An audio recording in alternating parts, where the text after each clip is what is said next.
Okay, go ahead. Say what you got to say. I was late. I'm late. I'm late. I'm late. I really wasn't late. I was actually here. I was just trying to take care of some stuff backstage there. 223 Big Lock. What's good? Shanna, what's good? The life of Ron. What's up? What's up, man? Lawrence Lilly, Jason Ewing. The Ewings are in the building. First Line Firearms Academy. What's good? Fat guy with guns. Jeffrey Light, who riding 2A in LA. What up? Mr. Hicks.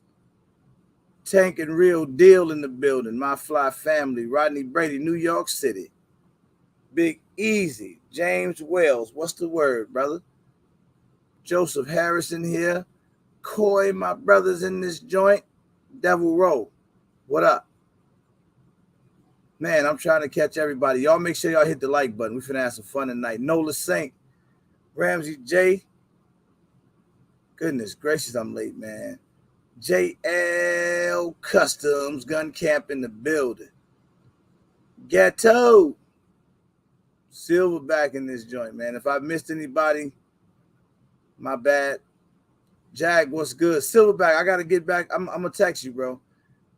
Let me see. Who else I got? Cuzzo, what's happening? They coming in here. BP, I'm finna take care of that in 1 second here. Hot Tub Tony, what's up?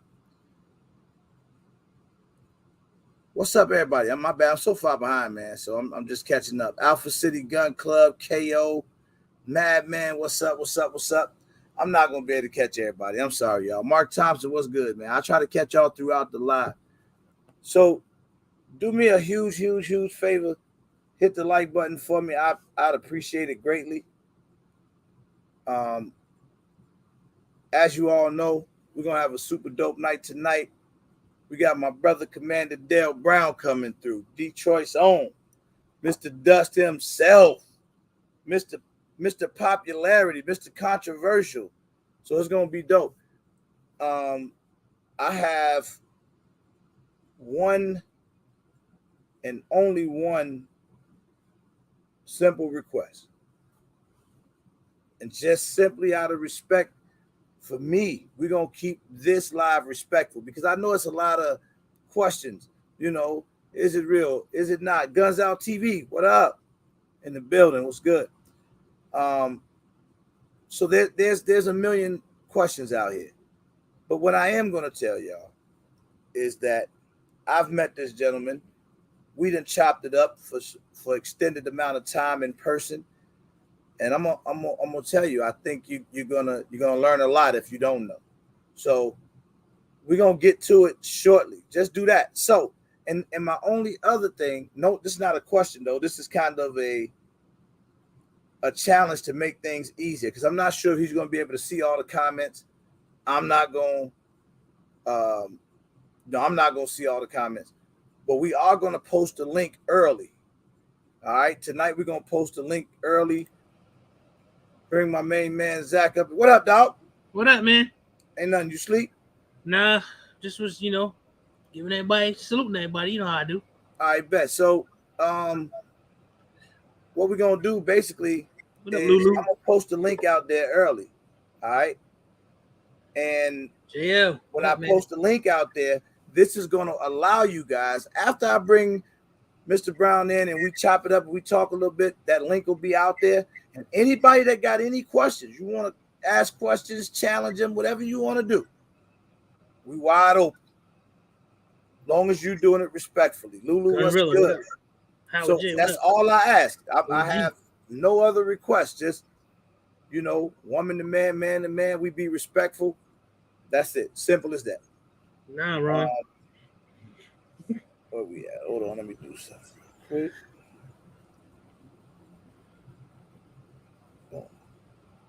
Oh, really? Okay. Hold on, There it Ron. is. Real deal. What up? Fidel. Oh, okay, cool. So, man, we piling up in here, man. Once we get, What's good, bro? we're going to let it get over 100 people. We're going to let it build up. I got to bring my other unofficial co-host in here. Another light-skinned guy. I got to find some dark-skinned co-hosts. It's the bullshit. He's a light skinned guy. Well, What up, Alex? I definitely What up, man? 100%. What up, Alex? I gotta find some dark skinned co-hosts. This is just getting bad, man. All right, Mhm. a No, whole lot, according to Zach, a whole lot according of New York. It feels like it's only New Yorkers and light skinned people. or light skinned New Yorkers. It According to seems, Zach, he kind of dark skinned though. seems to be a I trend said at we this point. brown skinned. All right. I It's better turn this becoming a light off trend. because I am bright. So I mean, unless you've been under a rock somewhere and you don't click on your social medias or whatever the case is, What up, Cabo? then you've probably not heard of this gentleman. What up? But if you ever click on your You internet done. from your TikTok to your IG, wherever you are, I'm sure you've seen Mr. Brown at some point, somewhere. Cuz what up? All right. Tap My in. darling Gonzalez. And What up, San Diego? before I even bring my brother in here, I gotta say this. I was probably one of the absolute. Notice how I said that. Pay attention to the first lines in what I just said. I was probably one of the most skeptical people before meeting them. Ramsey, what up? And I don't know what happened, but something happened when the man touched my nose and my eyes stopped working. At that point, I was convinced that I'm no longer going to ask no more questions. I just said, listen, I'm gonna let everybody learn for themselves, y'all. We gonna just chop it up. And I ain't told them yet, bro. Yeah, but being here. you know, I'm gonna try to see if I can talk him into coming to the meetup next year. That'll be dope. So I'm gonna try to, we're gonna try to finagle and put that in place, see if we can make it happen. Outside of that, man, I think we over 100 people. Where the likes at? They need to hit that like button. Yeah, yo, hit the like button and y'all have some decency and respect and courtesy tonight, please. Yeah, we behind on the likes. I need us to get to 100 likes. If you just came in here, let's hit the like button.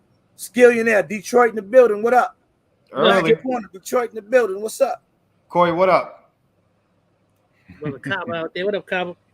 Y'all hit the like button for me. If y'all just came in and you might have forgot or whatever the move is, Brick City, what up? Y'all do that. So the sooner we can get to 100 likes, the sooner I can bring Mr. Brown in and we can get this party started. Yeah. Come on, y'all. For sure. Hey, while y'all do that, I'm gonna go ahead and do my jump out thing so I can jump in at the right time. You said what, brother?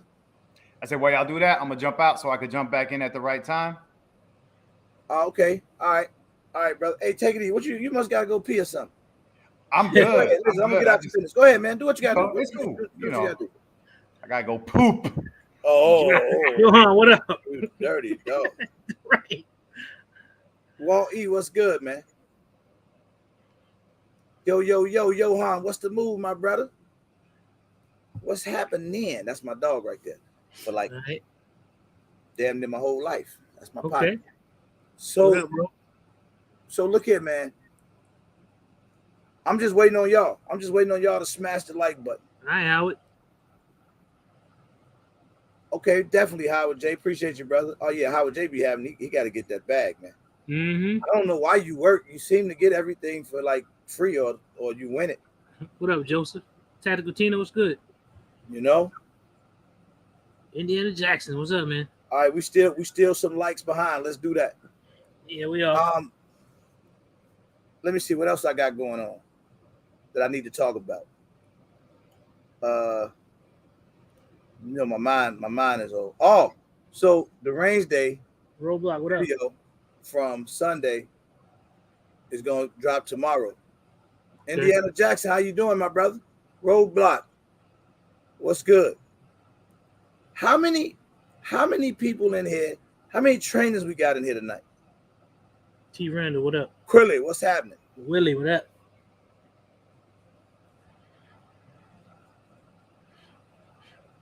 Oh, yeah, Howard J. Yeah, he good, JL. I think he good, man. You ain't even supposed to tell him that, man, because when he get that joint, he gonna be super impressive. Can you adjust your day cat? Hey, man, look at him. Here goes the first thing. You're gonna stop telling me what to have in my studio. I asked you if you could adjust it. You know, I would like for you to change that New York in the background to something that say Chicago.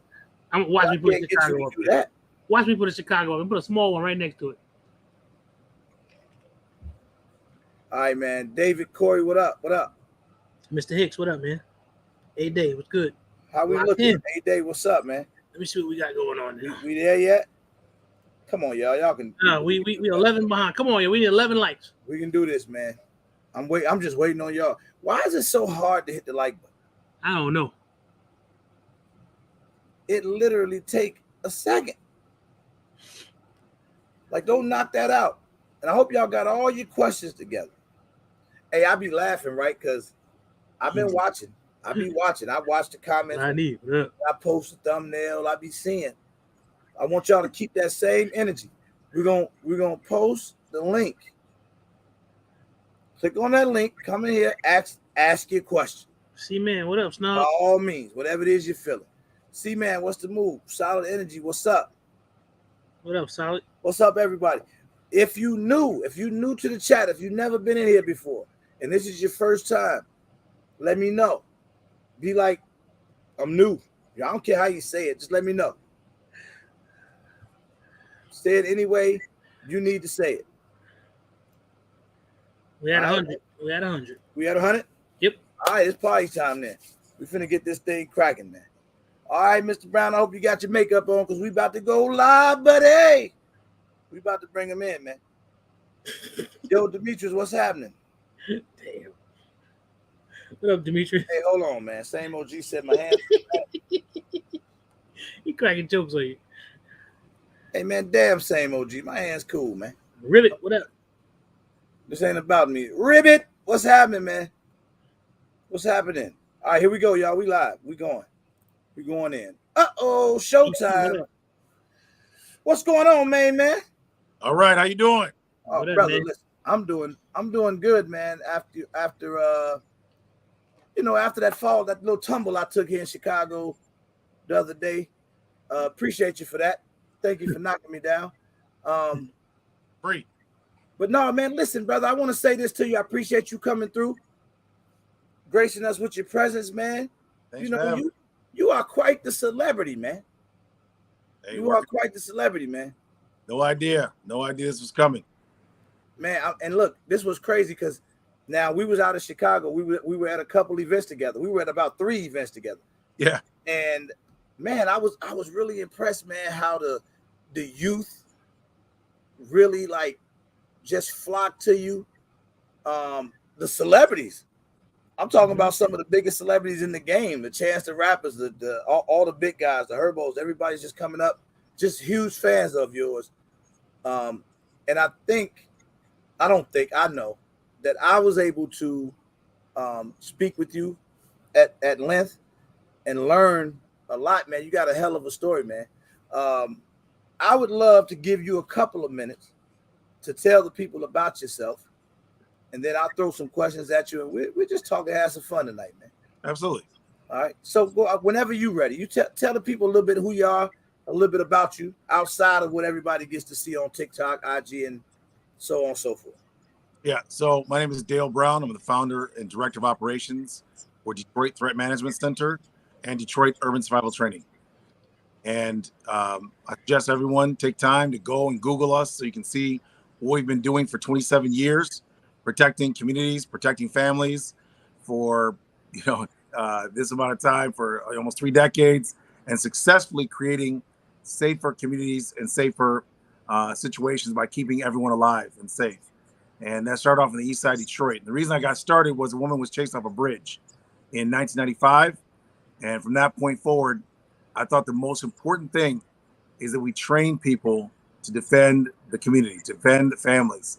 And so that's what made me go to the east side of Detroit and start to train people. And I thought that what we needed was training, but we needed more than training. So I created a group.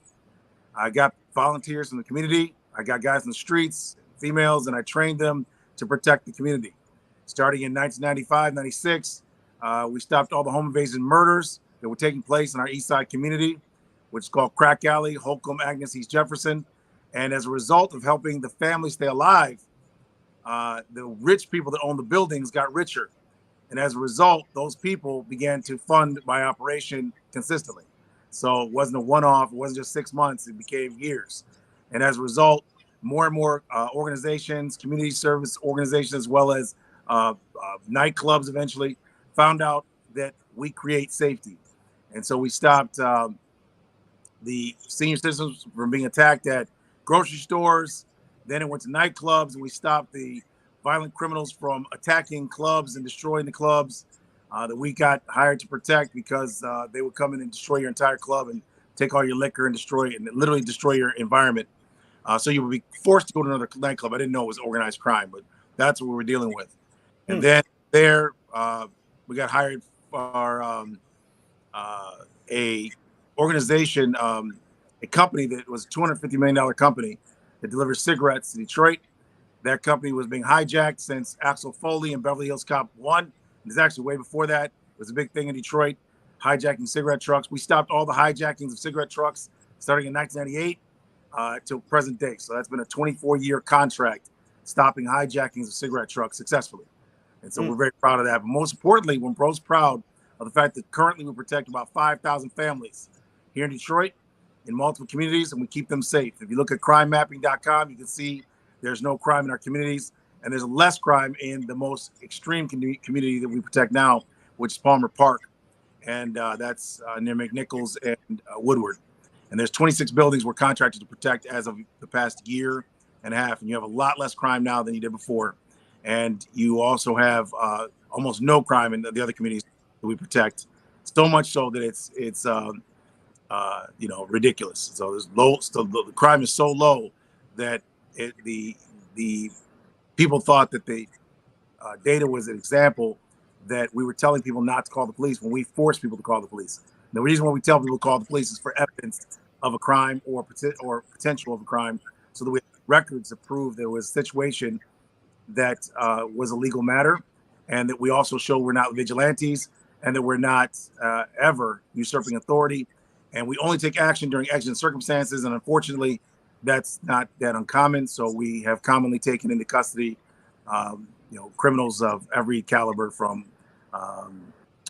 abduction to home invasion to attempted carjackings, any number of things. And of course, we've been through lots of firearms engagements over the years where we had to stop violent individuals and gangs that were armed in force-on-force conflicts. So a lot of that was nightclubs, but not exclusively. We also protect domestic violence victims and stalking victims for the past 27 years for free. This also includes crime witnesses. And I did not know that they actually attack crime witnesses and their families that are survivors of crime victimization. So I did not know that criminals will actually hunt down your family after you're dead and attack your mother and your grandparents and your family just because they killed you, and they don't even know you. So these are not like syndicates or something. These are regular people, and when they find out that you're upset about the fact they killed your family, they then go kill more of your family members. So we have been volunteering to protect those families for 27 years, and none of the families we protect have been killed. None of the women, none of the children, none of the senior citizens have died after getting our free services over the past 27 years. And that's what we're most proud of, is the fact that our training is used in real life. So this training is the only reason we have no court dates, no lawsuits, and most importantly, no deaths of the people we protect. And none of us are dead as well. So 6 of us have been shot, 5 males and 1 female. We stabilize our wounded, transport them to level 1 trauma hospitals, which is why first aid for trauma wounds is vital and part of our training. And our training has been tested. So when we're teaching, when you see those videos, those are small snippets of many different examples of things that you may need to increase your survivability. And that's based upon our experience in battling force-on-force conflict with multiple individuals, violent individuals had intent to kill us, not people that wanted to fight us. So let me thank you for that too. That was a lot of information. Let me tackle the elephant in the room. All right. What do you say? Because this is going to be the first thing to come up to people, especially when it's a criminal with a firearm and they're saying, "Oh, this is BS. You can't. You're not going to be able to stop a guy if he's trying to, shoot you, or he pull out a firearm, or or whatever, and I know you hear this all the time. What do you say to those people that say, "Oh, he's just trolling. He don't really know his stuff. He's, this guy's a joke or whatever." Because there's always haters or naysayers or whatever you want to refer to them as. Well, what I say is you have facts. So look at your facts, not your feelings. Go look at the actual data. So if our training didn't work, we'd be dead. So the reason why the people are dying, the other people's training is killing them. The reason why they're dying in those situations is their lack of understanding. And our goal is to educate people in every walk of life so that we can increase their survivability. There are police officers that are on our Google Detroit Threat Management Center police testimonials. You'll see police officers that testified that training not only works in their opinion, but it saved their lives. So we got police officers that have actually used the training and say the training they got here specifically enabled them to disarm a gun or to engage using their firearm in a way that was different than what they were taught traditionally. And so we're proud that we're able to help police officers stay alive. And for every police officer, we have 100 civilian stories of how regular people used our training to keep themselves and their families alive. And that's what fuels me personally. I know that if this information gets out there, we can save lives every day. And that's why I'm motivated every day in every way to get the information out there. It's saving lives. It's been saving lives. And so when people are trolling, I know they don't know what they're talking about. They didn't do any investigation. They didn't look in the background. They didn't go check us out. They should have, done Google research first. And if they did that, they would see we've been around 27 years protecting people successfully. For 27 years, you can't do that unless you're really good at something. And it's literally impossible without our training. We teach psychology, law, and skill in that order. If you don't understand psychology, you can't read body language. So you can't see the intention of people before they pull on you, before they shoot you, which we learned by being pulled on, shot, stabbed. That's how we learned what we learned, is through failure. So instead of saying criminals shouldn't shoot us, I said they did shoot us. Now let's learn from the shootings. Let's learn from the stabbings. Let's learn from how we got set up.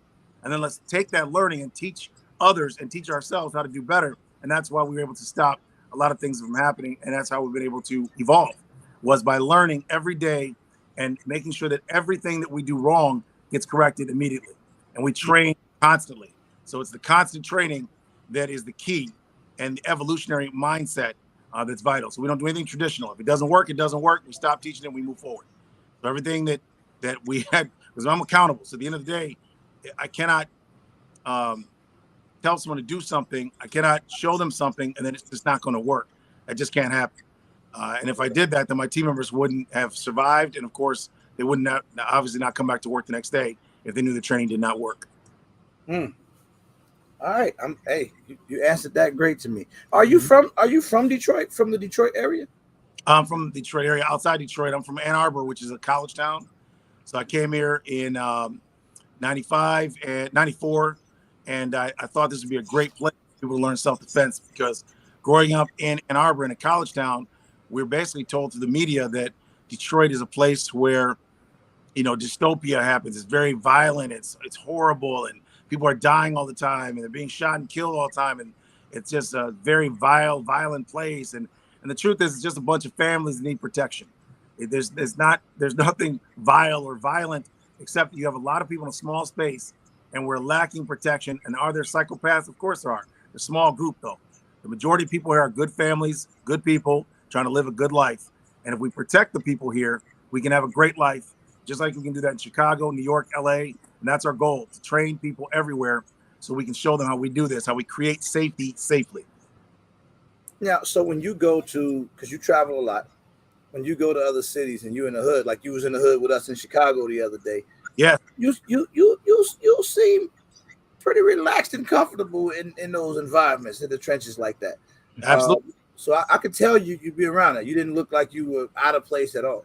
No, very positive too. You see what I like is how the positivity from all the different individuals and groups within the groups that we were around, and it's very positive. You can see that we have no problem with gangs or anything. They're very positive with me and my organization. We just don't allow predation, so we don't harass people. We don't create conflicts and adversarial conditions. We create positivity and we protect everyone.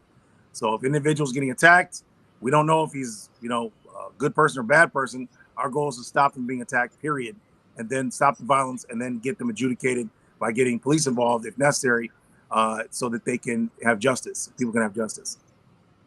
Okay.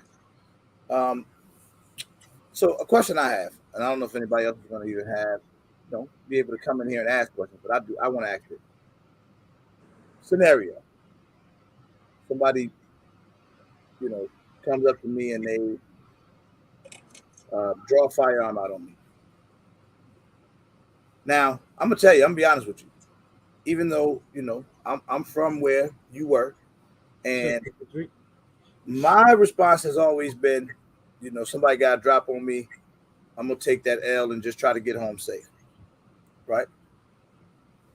Now, you, on the other hand, being a trained up individual that you are, do you believe in retaliating or making a move when somebody has a firearm drawn on you, or do you believe in complying, hoping that they don't shoot you? Well, when I was 21, I was robbed by 4 guys, and I thought they got the drop on me, and they looked like young college kids wearing cross colors. That tells you what year that was. Damn. I was wearing a 23. I was wearing Jordans, and they thought that the reason I'm on a payphone was because I had something that they could take from me. And I was just arrogant. I studied a lot of martial arts. I was carrying a firearm. I was a private investigator at the time. And so I was very cocky. And I really thought, well, I have my gun, so you're not going to be able to do nothing to me anyway. I don't care if it's 4 of you. So by the time I realized the 4 of them were robbers, these not just kids from the college, these are some actual thugs, it was too late. They had the gun on my head, and I really thought I was going to be able to disarm that gun. I was so excited. I was like, oh, this gun on the right side of my head is perfect, right? I thought I had a great story I was about to tell about this gun disarm, and all of a sudden I felt another gun hit me on the other side.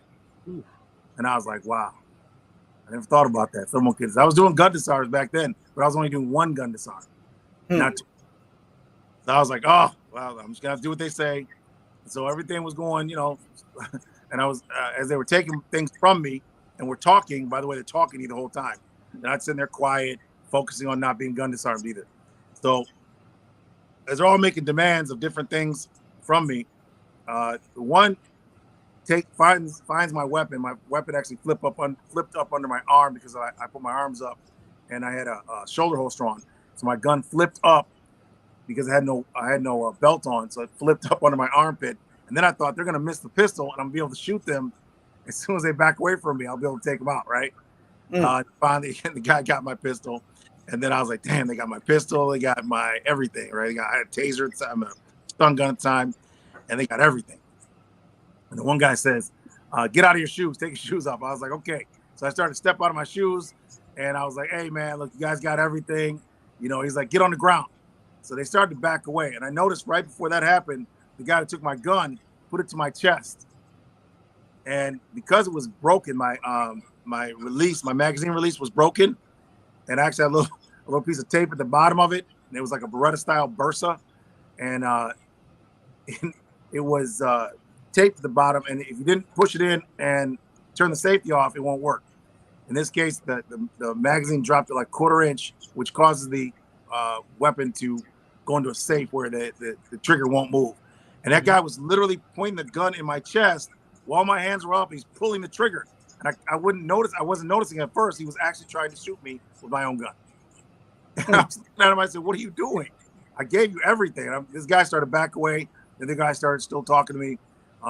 And then I realized that guy was just trying to shoot me just now. And the other guy said, "Well, get on the ground." So now they're all backing away. And as they backed away, I told the guys, "I'm not getting on the ground." Something told me not to get on the ground. It's like he needed me to get on the ground so that he felt more confident about what he's going to do next. And I actually felt it then. I was like, no, there's so if he's just trying to leave, there's no reason for me to get on the ground right now. And that's the only thing I refused to do was get on the ground. I refused to get on the ground. And so they backed away. They looked down the street. When they looked down this street, and by the way, people are looking at me in the face as they're driving by as I'm on this payphone. It's outside. And I'm looking at these people, and these are people I've seen around the neighborhood before. And I was like, wow. And this was down south. This is in Virginia. And I was like, wow, this is amazing how these people look at you and look at you right in the face, and nobody's gonna stop and help you, by the way. And hell no. No, man. And I was like, wow, there's no help, right? So I said, I'm sure they're gonna call the police, right? And by the way, no one called the police. And I'm telling you, at least 6 cars came by, and I knew at least 2 of those people, and nobody called the police. So as they backed away, they looked down the street, and about 100 yards down the street, you can see shadows. You can't tell they're male, female, kids, or adults, and all 4 of them started shooting at these shadows. What? And that's when they're only about 25 yards away from me, and that's when I realized, like, these guys are actually going to shoot. And me, I started to feel like they're going to shoot me. So now I'm not going after them or anything. I'm staying in my place. I'm staying where I got robbed. I couldn't run because there was like construction fence behind me. And so I tried to go out to the street a little bit so I could see the getaway car or something down the next block. They went away from my direction. As they're walking away, they started shooting at people 100 yards away. And then they all looked at me. They started aiming at me. Now they're about 50 yards away. And I remember thinking, they're not going to shoot me. I'm standing here. Why would they shoot me if I'm just standing here? And all of a sudden, all 4 of them just unloaded, started shooting at me. So I grabbed my chest, jumped on the ground, acted like I got shot, started screaming, and they just took off running. And I remember thinking, man, I thought they just let you go. I thought criminals were supposed to let you go. I didn't know they're supposed to kill you or shoot you after you did everything you're supposed to. Then come to find out now, many years later, after many different violent altercations with many different individuals and gangs, what I can tell you is that that's not uncommon. People that have guns that are criminals often shoot people so they can't identify them. The reason why you think some people live, and you hear stories about people living, is because those are the ones that did live, and they were able to make a police report. The other ones are called murder victims, and nobody asked them, did they get robbed, because they're dead. And nobody cares if they got robbed. They're not in the robbery section of the report. They're just called dead. They're called murder victims or under investigation for murder, but no one includes them in the robbery data. So now people are saying, well, you should just go along with the robbery, rape, murder, abduction. That doesn't make any sense. A gunman puts a gun to your head, to your throat, to your body, why do they do that? Because if they don't put the gun on you, number one, they can't rape you well because you're too far away. Number 2, they can't hold you. How are they going to hold you still if they don't grab you? You're going to run away. You're not going to sit there and let somebody just point a gun at you. You're going to start running. That's a subconscious response to threat. So even if you wanted to just let them rob you, most people are going to run. And that's a natural thing that happens. Why police officers grab people when they take them into custody, because a lot of times the criminals will just simply take off running. And then so you'll be chasing them on foot. So if you grab them, that doesn't happen. So these people will say, well, I just point a gun from far away. You can't control people from far away. You also can't get their jewelry. You can't put them in a trunk. You can't control them and decide where you're going to shoot them at. So this is why also you can't control them. You can't, if you let them have space, they'll pull a knife or gun on you. Now what? So the reality is, the reason why close quarters situations occur, number one, is because people know the people they're involved with. It's your friend, it's your family, it's your neighbor, it's a work colleague. It's not normally a stranger that you're going to have violent conflict with. So you're going to be in close quarters. You're going to be in the bath. You're going to be in the car. You're going to be in the house with them. You're going to be standing next to them when this violent altercation takes place. And that's why we teach what we teach, because we have experience in dealing with these close quarter situations. And that's where we notice they take place. They don't take place normally across the way. Shot and drive by. We've been shot by people running away. Yes. But most serious things are very close. That's deep. That's deep. Atlanta Prayer, what's up, brother? What's going on? What's going on? How y'all doing, man? Just want to pop in and speak, ask a quick question, slide out. What's going on, Mr. Brown? Right, how you doing? Hey, man, look, man, I'm a tough cookie to sell. You know what I'm saying? And I think I told RGG them, I think a couple of days ago when he went live, I spoke very highly of you. Like, everybody laughs at the viral videos and things like that, but I had an opportunity to see some of your behind the scene things and some of your tactics or whatever. And I told them, like, you was the real deal. I have a few people that's in the music industry that speaks very highly of you. You know what I'm saying? So, like, I came back to show my support, and also ask you this question because me and my wife train like exclusively in close quarter combat. We don't do long range stuff, because if you shoot somebody at 100 yards, you have to talk to the judge for a long time if you want to go home. If you're lucky, right? Yeah, right. Even if the judge want to hear that, you hit somebody at 100 yards, the judge don't even want to hear what you got to say. Yeah. So, Yes. but my question to you is just from a close quarter combat situation, and I've been in a few of them myself. When do you make that decision to say, "Hey, I'm going to engage," versus like just let them go? When you think about that's why we teach psychology, law, skill. So you're reading the body language, projecting your body language, and that's what gives you the ability to discern whether you can just back off, let them go, move on, or whether you have to take further action or any action at all. And it's that reading that's so important. It's like a conversation, but it's subconscious. They don't know what they're telling you. So their behavior, which is subconscious, which is compulsive, is giving you signals. And that's what you determine what your next course of action is. But remember that the most important thing is make sure there's no gap. There's no space between you and the more gap you give them, the more psychological and physical ability they have to believe they have the opportunity to attack you. And so you want to keep no gap, but you want to keep it positive. So a positive interaction with no gap. When you have no gap, they go, okay, I'm too close to get my weapon out clean. And the person is in a position that's not adversarial. They're not challenging me. So I don't need to pull my gun. There's no option that's good, no opportunity, and there's no way I can win. And they're letting me go. That's how you create a psychological bridge to having a nonviolent outcome with what we call a thug animal. A thug animal is not a hero. They're not trying to go out in a blaze of glory. They're only going to shoot if they can get away. Okay, that's why they don't go shooting normally at police. They go right into custody. They take the gun, load it. It'll be 10 guys, six guys in the car, all felons, all full of guns full of bullets, and every gun is put on the ground. When one of my students, who's a sergeant here in Detroit, who's about 5'5", comes to the car, why don't they fight? Because they know that's a way to never, ever be free again, to never, ever have a date again, to never, ever see money again. So these 6 guys will give up the gun, put all the loaded guns in the ground, and go into custody without trouble, even though they're looking at some time for being a felon in possession.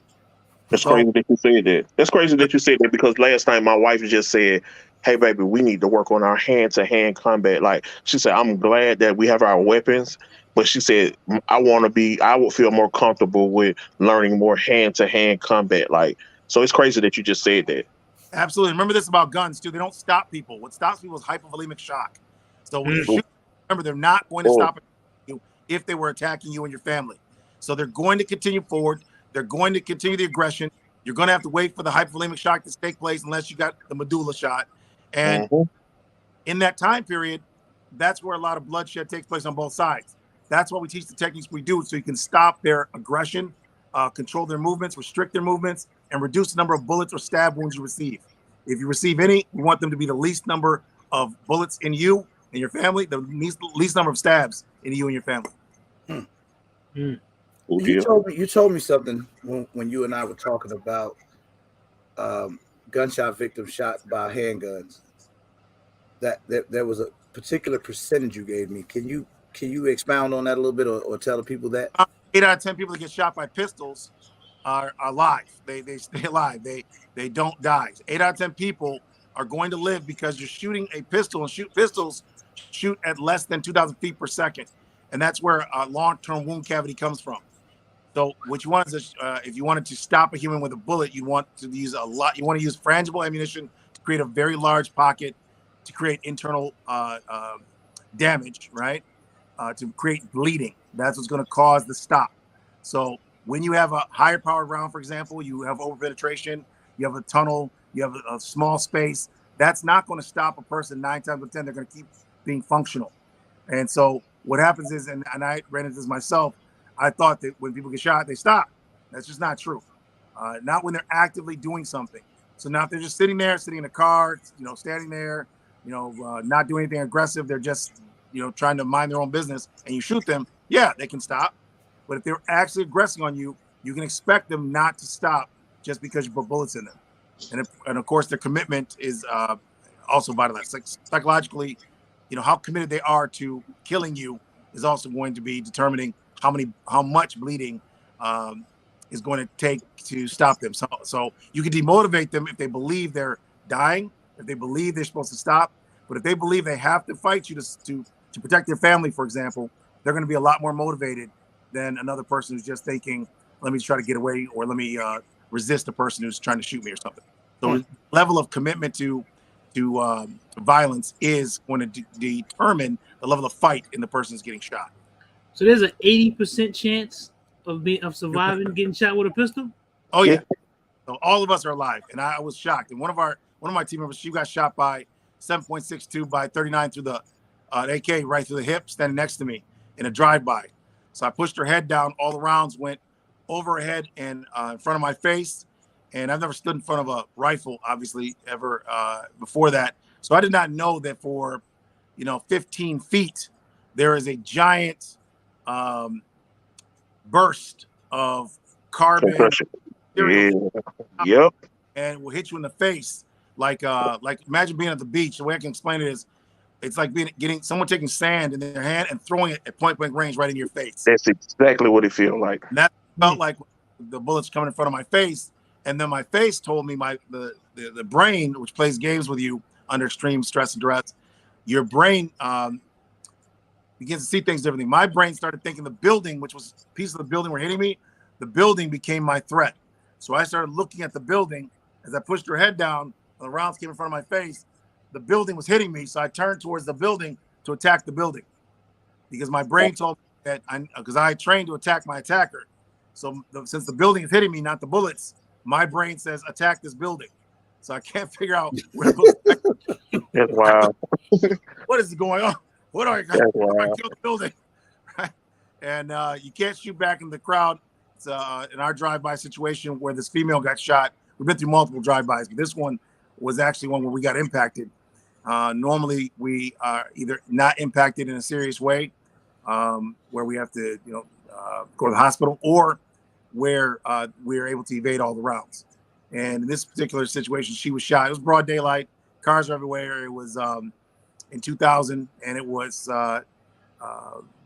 heavy traffic everywhere. Six-lane road called East Jefferson, and there was no way to return fire at all. And so I also want to tell you is that when you think about shooting, remember that you're always going to be a step behind. So whatever you're seeing, whatever you're responding to, remember you're always going to be 1,000 steps behind the other person's actions. So the person, a reaction is always slower than an action.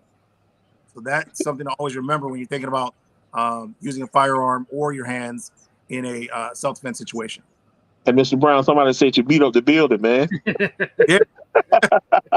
Hot Tub said you beat up the building. I was trying to. Yeah. Man, that's all right, man. I'm crazy. gonna slide back. OG, I'm finna slide back in the chats, man. I just want to pop in and show my support. Appreciate everything you do, Mr. Brown. I'm always watching. Usually I talk a lot, but today I came to listen, man. You got a lot to give, bro. Thank you. Also, guys, remember this, that human reaction time is very important. It's 1,000 of a second, 2,000 of a second to respond to stimulus.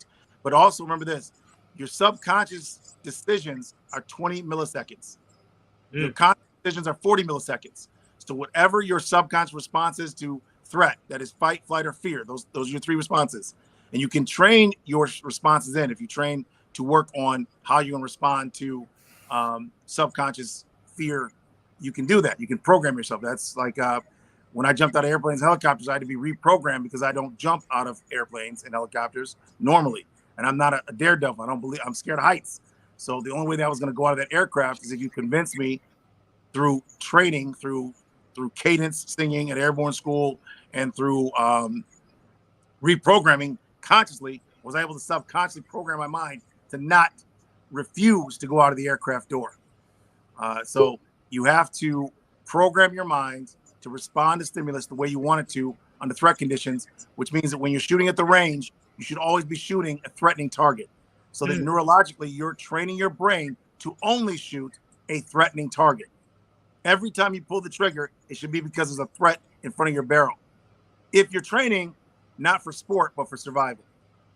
So if you're training for sport, for speed, great. Speed and accuracy, that's great.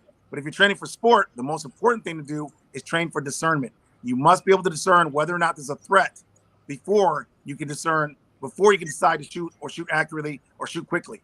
Accuracy and speed is great for sports shooting, but it's terrible to put accuracy and or speed before discernment in a survival training scenario or survival scenario, because the most important thing is you shoot the right person. Yeah. Right? That's way more important. It's better to not shoot your family, to not fratricide, to not shoot a person on your team.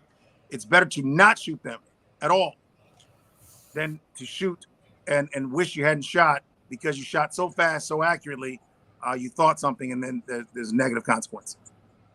That's deep, but I get it though. That make a lot of sense. Refrigerator Q, what's up, brother? What's going on, fellas? What's going on? What up? All right. Yeah, I just wanted to jump in real quick, man. I know a lot of people kind of get emotional when they see those videos, man. I think that's part of the thing. You know, a lot of us don't really have the confidence to make that type of move, even if you have the, you know, we don't really have that training. But to grab a live firearm when it's in your face takes a lot of confidence. And I think that's what a lot of people kind of maybe don't understand about your videos and about some of the techniques that you use. So yes. You kind of go into, you know, for someone who would be interested in that, like, how do you build on that confidence other than just practice, of course? Well, how do you just build on that confidence to be able to do? Yeah, I'm glad you brought that up. So you don't need confidence. Remember that you can be trained all day and you're not gonna grab that gun. You're not gonna grab that gun. You're the greatest trained person ever. You've been teaching gun disarms. You won't grab that gun because consciously you didn't believe in it. Subconsciously, that's not who you are. You didn't program yourself. And then here's this woman, this child, this old person. They grab the gun and they have no training, and they take the gun and they kill the criminal, or they just take it from the criminal. Or, unfortunately, there's some regular little people that took guns from police officers. One police officer told me in 5th Precinct, and he's a bodybuilder, he said a kid just grabbed his gun and snatched it right out of his hand. In an alley, they stopped the kid, and the kid just literally grabbed it and snatched it out of his hand. He turned the gun back on the officer. The officer grabbed the frame and the slide, held it tight, and every time it discharged, his hand loosened just enough to let the slide move to extract and to reload. So it literally just enough. And he kept firing. The kid just kept firing. And his partner came around and knocked out the 15-year-old kid. This is a regular-sized kid, no training. And so we got to remember that people are disarming guns every day with no training. Police officers with no training in disarming guns have disarmed guns and not shot the person who had the gun. There's lots of stories. You can go online right now, Google gun disarm in real life, and you will see police officers. And guess what you'll see mostly? School teachers, faculty, kids, old people taking guns from shooters who are actively shooting.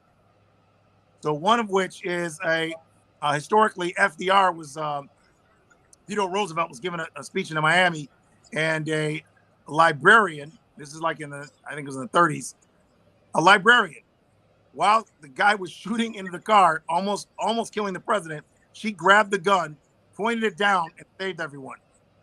If she didn't grab that gun, President Theodore Roosevelt would have been killed. That's just one example of many. So President Ford had 2 females try to kill him. A Secret Service agent stopped one of the females, and an off-duty Marine who was just in the crowd with his family stopped another female.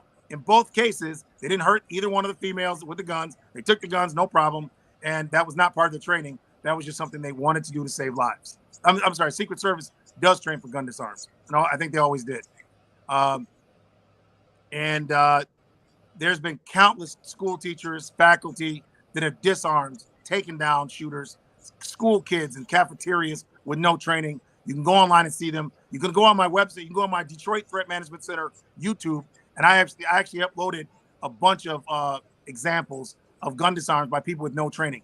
And one of the greatest examples was the Waffle House shooter, which was an electrician who saw people inside the Waffle House being shot by a 6'5" shooter. I think he was in Georgia, and he was naked, and the shooter was shooting people inside a Waffle House. This electrician was outside, sees it, goes inside, and takes AR-15 from him and saves a bunch of other people. 4 people were murdered, and a bunch of other people were not.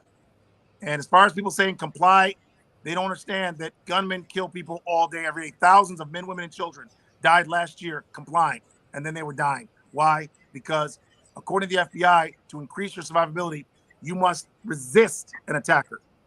You do not comply with them. That's not my opinion. That's the back while laying on the ground. So I understand your story earlier by saying, "No, I'm not going to lay down." And just to make it quick, just another question, man. You know, I definitely appreciate more about you than when I hear about the stories of how you help the community. So, you know, that was one thing that I was hoping that we would get to focus on in the live. So I'm glad you did bring it up. Because a lot of people get caught up in, like I said, in the video. Videos get a lot of comments, a lot of memes and stuff like that because, you know, everybody's not comfortable with those type of close quarter scenarios. But, you know, the fact that you've done so much for the community, I think is my bad, y'all. I'm out in the garage. I got all kind of flies and stuff coming in with these lights on. But yeah, so you know, if people just spend a little bit more time telling us more about some of the details of that and how you're continuing to help the community from absolutely. You know, because we hear about people trying to do things in their community to help their community, but how to be more effective doing that. Correct. And what I can tell you is how to effectively manage the safety of your community. What do you do? How do you do it legally? What do you say to people? What do you not say to people? What do you do when can you defend yourself legally? Psychology, law, and skills, what we teach in that order, and we learn it through bloodshed. So you don't want to learn what I learned in the 90s now because there's a lot of cameras around. This would not be in your best interest to make the mistakes we made. And what I will tell you is we learned at the right time, and we can all benefit from that learning because I can now tell you a better way to do things so you can bleed less in real life conditions and situations that are horrible. People are dying because of a lack of knowledge. They're being convicted of crimes. You're literally going to help your family. You're helping your neighbor. You're trying to help someone, a total stranger. And because you do things a certain way, you're now going to prison. That's a direct result of just a lack of knowledge of how to either understand the legal conditions that exist or a lack of understanding how to articulate things properly as a civilian. You know, how do we explain this? How do we explain these actions to the police when they get here? And if you leave the scene, that's the first thing you don't do. That's your first problem. So, you know, a lot of things, just law is more important than fighting. You'd rather get your butt kicked, go to the hospital, get some stitches, than go to prison for winning the fight. I promise you're better off learning the law right up front so you know what you should and should not do to increase your survivability and your freedom. Right. Survivability is nothing to lose your freedom. Right. Exactly. Right. What was the point? Right. Well, I survived, but now I'm locked up. Again, I appreciate, you know, the things that you're doing for the community. Much more success to you on that. RGG, Fat Guy with Guns. We'll get at y'all later. Refrigerator Q, appreciate you, brother. Thank you for stopping in, man. And I want to piggyback off what he said, brother. You in Detroit, man. And I visit Detroit, you know, quite often. Now I got a brother I can come by and see when I get down the next time that you're in town. But come on patrol with us, man. Come out in the neighborhoods with us. I'm scared, bro. No, I'll do that. I love Detroit, man. I go to Detroit all the time. Yeah, and I don't be there on no train. I just be there to visit, you know, and hang out a little bit. But I got lives on that on my YouTube channel of scans of actually going out there, and you get to see interaction with people and situations. You get to see how we actually go out in the community and help the community.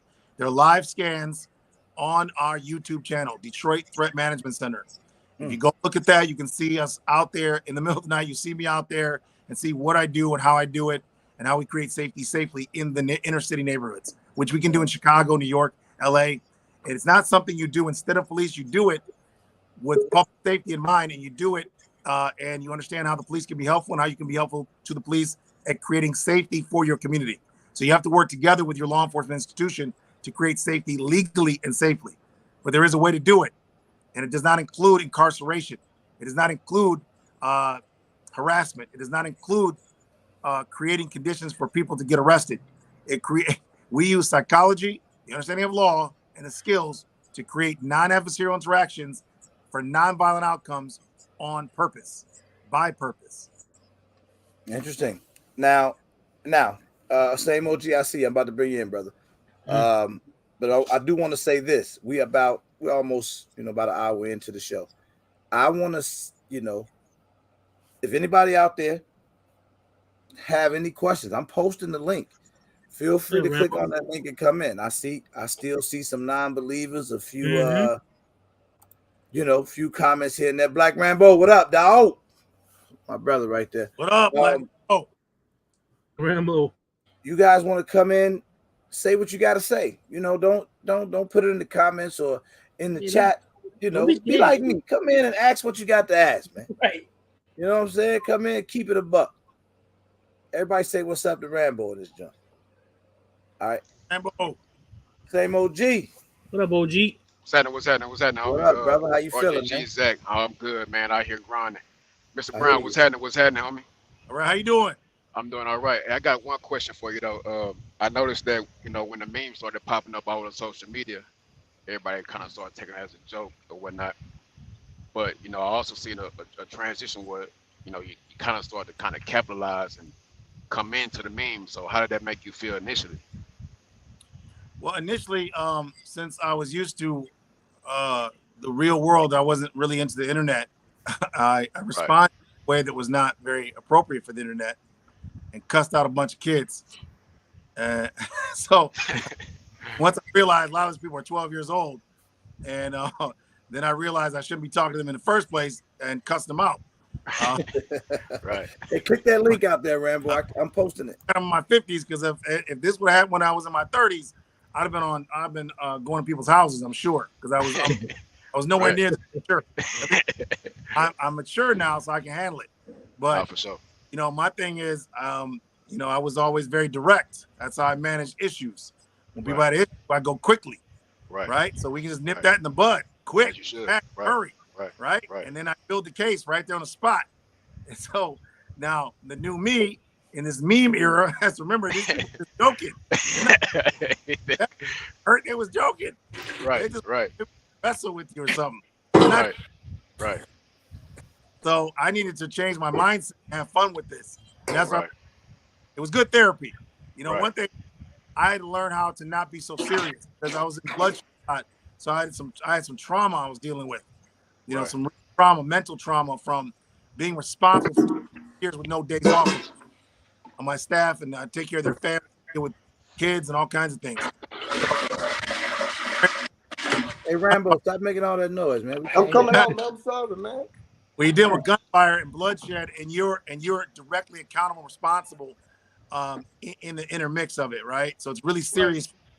So I had to learn how to separate the seriousness of the gunshots and the wounds of the people and the bleeding and the deaths of people and all that. I had to separate all that from the social media aspect and realize this is all for fun and games. People are joking and don't really want to see what happens. They just want to, poke fun. So I just said, you know what, let's just have fun. I mean, I use humor anyway. And I use humor, not just with my team, but I use humor with thugs as well. So I've had some, I believe in using humor. For me, although it's serious, I do enjoy using humor in normal everyday life. So for me, it was a natural transition. Right. Yeah. Humor wins the soul. You feel me? Yes. So I definitely understand. Black Rambo, what up? What's happening? What's up? How y'all doing, man? How you doing, bro? All right. And Black Rambo is strong as hell. Don't let it fool you. That dude's doing I work out hard. Right. Hey, y'all, Rambo, I'm gonna stop into the chat, y'all. Y'all be safe. Enjoy y'all day. All right, safe, brother. So. Hey, Rambo said he said we about to see what's happening, man. I ain't just gonna let him take my gun. I'm about man. No, I know, bro. On the real though, bro. Like I gave it my all, man. I didn't. He's strong as hell. Don't let him half-ass or nothing, bro. I gave it my all. Yeah. Hey, Rambo, do you? I mean, we all face right now. You think Mr. Brown legit? From what I got, he 100% legit. He know his stuff, man. But I just wish I had a bigger space. You know what I'm saying? That's all. Because but you gotta understand. See, a lot of people discredit me. You know what I'm saying? I'm a United States Marine. I train all day. I shoot guns all day. So it's not like he was going against a normal person. Just because everybody see the cool Black Rambo and all this, they don't know. I know my stuff. You know what I'm saying? Hey, look, they don't realize that. They realize number one, you are strong, right? Tensile strength. So also don't realize is that you got further away from me than anybody else. I know. Green. They don't understand. So I just let them talk. You know what I'm saying? But he, No. bro, the whole day he was tearing everybody up. The whole day, bro. The whole day I was around him, he was tearing people up. He's legit. But I can't say it's just not for everybody. You know what I'm saying? Some people don't have the heart to do what he's doing. You know what I'm saying? Because you can mess up and lose your life. You know what I'm saying? So yeah. You know, you just got to be careful with it. Guy last year, and the men, they did exactly what the criminals told them. They died. They did. You know what I'm saying? So it could go both ways. So this is a way for you to increase your survivability. That's where people get confused. When you're in a situation where someone's going to rape your child in front of you and kill your wife and kill you after, which happens every day to people in this country, there are people being tortured probably while we're on this program right now. And they're going to die tonight, and people are going to shoot them in close quarters or stab them or shoot them. And guess what? If they knew something, they could have increased their survivability. And guess what? Other people that know nothing still save their own lives by fighting back. And that's my point. Is we can stop and save lives and stop the learned helplessness that helps violent criminals attack our families, attack people in general. Because once they believe that they're no longer able to do this, this also decreases the number of them that will even try. But more importantly, the victims don't have to be victimized. But that's like a gene, though. I took massage therapy school. That's like a gene, though. That's a fight or flight gene. You know what I'm saying? Everybody has it in them. Right. You know what I'm saying? Right. That's right. It's inside of you, and you don't even know what you are. Yeah. So some people might just flight no matter what. 100%. That's why in the military, man, I know you saw this. I saw women jump out of the aircraft, little women jump out of the aircraft without hesitation, and big men refuse to get on the aircraft. Yeah. Refuse. They're terrified. I couldn't believe it. I was like, all these men are giving up, and these females, bunch of females going straight forward, not giving up.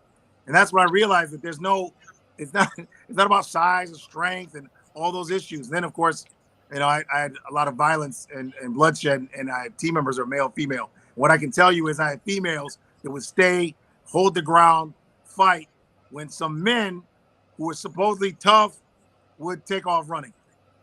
So I can tell you that nothing to do with the look. You know, I one guy tell me that he was the Michael Jordan of all Vipers, of our team members. Vipers is an acronym which stands for Violence, Intervention, Protective Emergency Response System. It's our bodyguard training system. And the guy told me I need to lift weights. He was big, you know, like a bodybuilder type dude. He said he used to be a thug. He used to do drive-bys before he turned his life around. Became went to the Army, became a combat soldier, and turned his life around. But he said, you know, now I need to lift weights, be more like him, and he's the Michael Jordan of all Vipers. And in one of the situations where there was a individual shooting at us, he was armed, and he decided to run behind bulletproof glass and injure his leg. And I asked him, you know, I noticed you tell me the whole story about the guy pulling the gun, but you forgot to shoot. And he said, yeah, I hurt my leg trying to get to cover. But you had people you needed to protect. And that's why we train.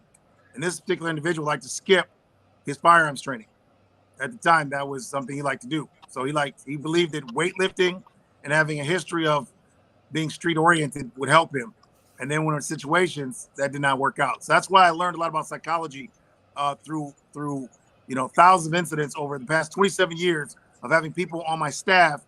As we go out and protect people and we get involved in these altercations, I got a chance to see how people actually act, whether they're law enforcement, military, civilian, current law enforcement, ex-law enforcement, ex-military, what branch of service they were in, male, female, it doesn't matter. I got a chance to see a cross-section of how they behave under fire consistently, because we would be in places where we would be hired specifically because there's gang problems.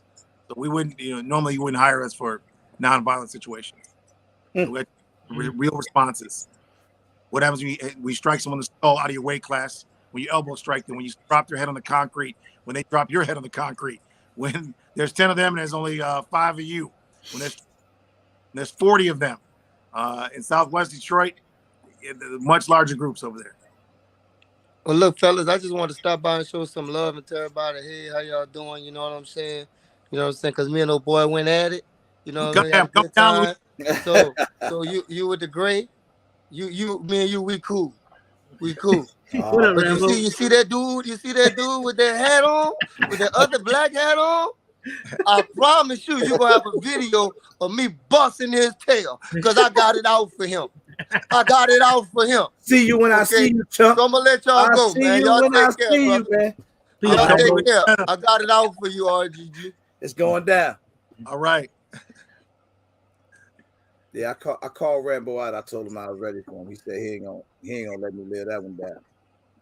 But hey, Real Deal, I see your comment, and Real Deal coming here every night. Right, you need to come in now and say that. Now would be the time. Come on in. Let's talk about it. Dale, what do you say to people who I guess, I mean, how would you have them cope with the fear of doing anything? Because most people they'll just comply. Is it just not in them? It's just not there, and nothing you could do. That's not really true. So what happens is when someone's attacking your child, you don't stand there. When someone's attacking your wife in front of you, your sister, your daughter, your mother, your grandparents, when they start raping your children in front of you, when they start abducting your children, you find some strength to do something. The problem is you don't have intelligent options, so you do something primal. So you go online, up abductions, you'll see a bunch of women that won't let you just take their kids. They don't have any skills. Yes, they do.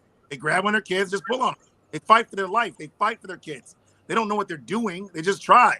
So we show you what to do. So when you're trying, and I promise you, 9 out of 10 people are not going to let someone just do horrible things to the children, their grandparents, their families in front of them. They're not going to. They're going to try to fight back.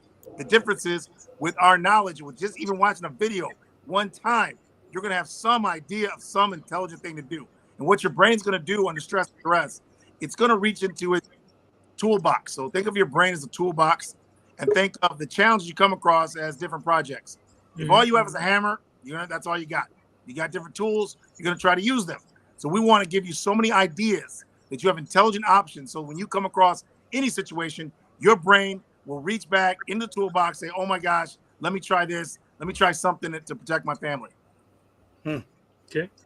Mr. BP, Black Point Dexter, man. RGG, what's up? Zach, man, Brown, how you doing, sir? How you doing, sir? Mr. Brown, meet BP, man. This is one of the few people that I absolutely look up to, man. He's a dope guy. I appreciate that, man. Same. I just wanted to come on and say, first of all, hello. I was one of those detractors. I'm been taking martial arts since I've been 12 years old. Obviously, I'm not 12 years old anymore. I've been in the military and I've done executive protection. We have a lot of similarities in some of our backgrounds in the healthcare field as well. So I emphasize being able to take care of yourself in all situations. So my primary concerns, being a former instructor and seeing some of the things that you're presenting, and I see now when you started talking about it, how you have a lot of those things that you were exposed to. I grew up in South Central Los Angeles. I got to see people dying in front of me all the time. So I understand the humorous aspect of some of this, but a lot of people, they don't understand that. So they come with a different perspective they can't see. So I'm seeing your techniques. I'm like, okay, I've been trained to know that works. I can see techniques that you're doing and know that that's effective. I've trained with that. That's a lot of people have martial arts training. You have real martial arts training. Yes, sir.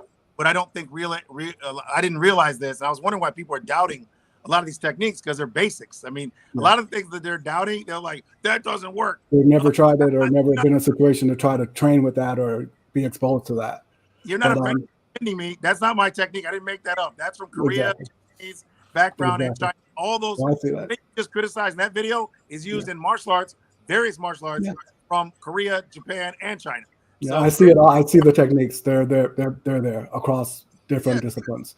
But my thing is, again, if that could be like up front or come out just like you did tonight, you said, hey, I approach this humorously, yada, yada, yada. So the more people see that side of you, because a lot of people are going to be like, oh, this is BS, this is yada, yada, yada.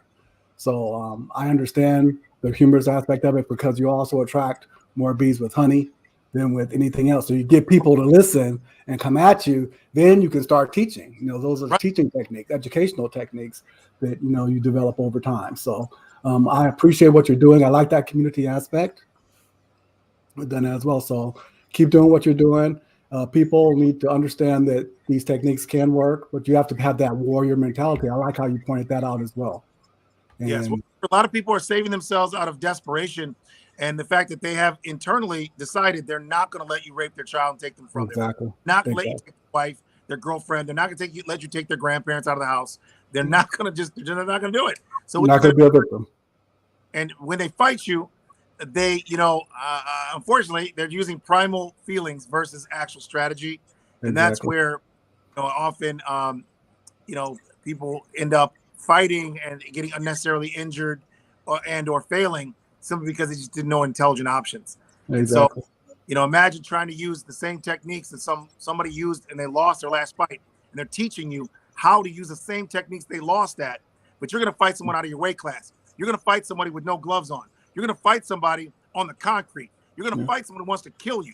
You're going to fight multiple aggressors, but the person teaching you lost their last fight against someone, and they were a pro fighting another pro, and it's one person in the same way. Still lost. And they're like, yeah, use the same loser technique I used in my last fight I lost. And I promise you, you'll be able to survive, even though I couldn't win. That makes no sense. Doesn't make sense. And every situation is different. People sometimes they just don't want to lose. Like you said, that warrior mentality that I'm going to do whatever it takes to survive. So you can be the best trained person out there. Right. Well, see, the thing is that fight is a choice. Survival is the choice of life or death. Exactly. So we're talking about two separate mindsets. When people are watching the videos, they don't understand violence. They haven't been in violence. They didn't make decisions to go into death. And so one of the things that I get offended by is when people say I did something for money. You can't protect for money. You can fake it, but you can't really do it. And what I mean by that is, here you're going to be going in situations where you're outnumbered. They have more guns than you. They have more men than you. That means you're not going to live. That means it's stupid to go over there. That means that you're not going to get any money. That means your woman's going to get some money after you're dead. That means that your children are going to have a new daddy. Now, that's what you have to accept before you go over to the stranger's house, to go over to the stranger's building, to go over to the stranger's neighborhood. You're dead, and then your children have a new daddy. That's what you're going to have to accept before you go there. Now, if you didn't accept that death, your death, you can't go protect other people from death. You can go protect them procedurally. You can go posture, but you can't truly protect. Once you know, it's unlikely you will survive. And that's what my history is in, unlikely survival. So we have to go up against multiple aggressors that way outnumber us already. We already knew the outnumbers. But when they come to us, they come deep. They come 20, 30 guys. We have 2, we have 5, we have 10, we have 20. Whatever our number is, they're always more than we are. And, of course, we call 911, and the police will be there later. Sometimes they'll get there now, but that won't be very helpful because there's so many aggressors, the police will not be able to engage. So we're talking about extreme conditions. That's our history. So that's where I learned that was through bloodshed and dealing with extraordinary conditions. So I say that to say that if you haven't been in those situations, if you didn't have to accept your death already and go to some stranger's house that has no money for you, and you have to go protect them because someone wants to kill them, then you don't understand what that means, and you don't understand the psychological dynamics. And what that means is this: when a person comes to stab you because they're a criminal, they're stabbing you to kill you because they believe that that's going to give them something, some kind of freedom or some kind of other thing that they need you to kill you for.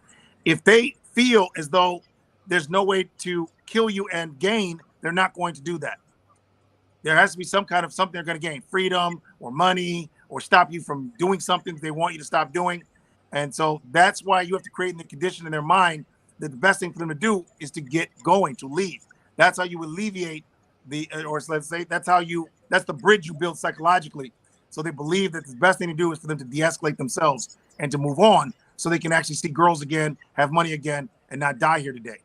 And so it's really a psychological bridge that you have to get inside their mind really quickly for them to understand that all you offer them is pain and suffering, but they have to believe in you. And that's where your projection psychologically, which is directly affected by your physical competence, is what they're assessing. They're not assessing, do you have a gun or not?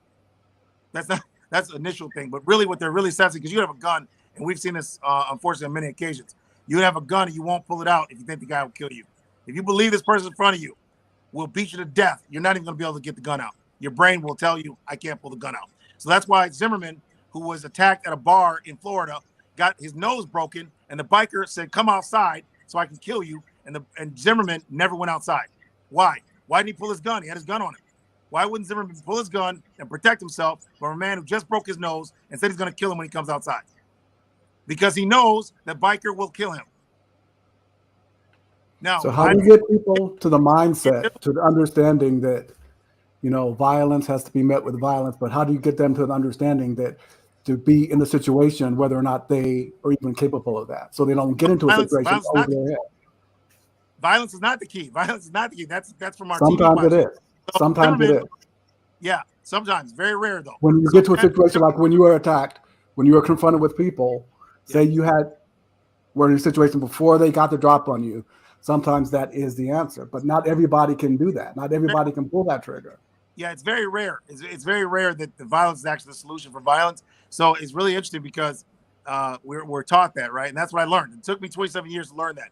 I believed in ultra violence. So what I did was train all day, every day. That was my full-time job, as it's been for 27 years. I have no other job, nothing else to do except train. And I don't drink, I don't smoke. So it's just one thing. How do I dispatch humans who have intention to dispatch me or others? Period. 24/7, 7 days a week.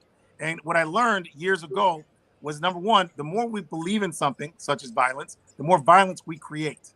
And I learned I don't agree with that. creating that violence because I don't agree with that. And so I had to unlearn that if I wanted to stop the violence. So I had to, first of all, learn to look at human beings as humans, as family, not as targets. So I stopped looking at the thug animals as a target and looked at it as somebody's family member, because that's really what they are. And so now I have a job. My job is to convince them not to put me in a situation where I have to harm them. I have to convince them to not do something that's so terrible that I would have to cause them great harm. Okay, so but some people aren't going to listen. Some people can't be saved, in my opinion. Sometimes, right. And that's some people need to go, in my opinion. We have our training, because with our training, you understand psychology, law. I understand psychology. I understand all that. But some people are just not redeemable, in my opinion. Yes, some people, and I understand in our community, I don't understand the psychology behind how people got to where they got, but some people, I can tell you, aren't redeemable. What happened was I had to learn how to understand them. Just like anything else, we're going to train horses. We're going to deal with dogs. You know, Cesar Chavez walks up to dogs and can talk to them.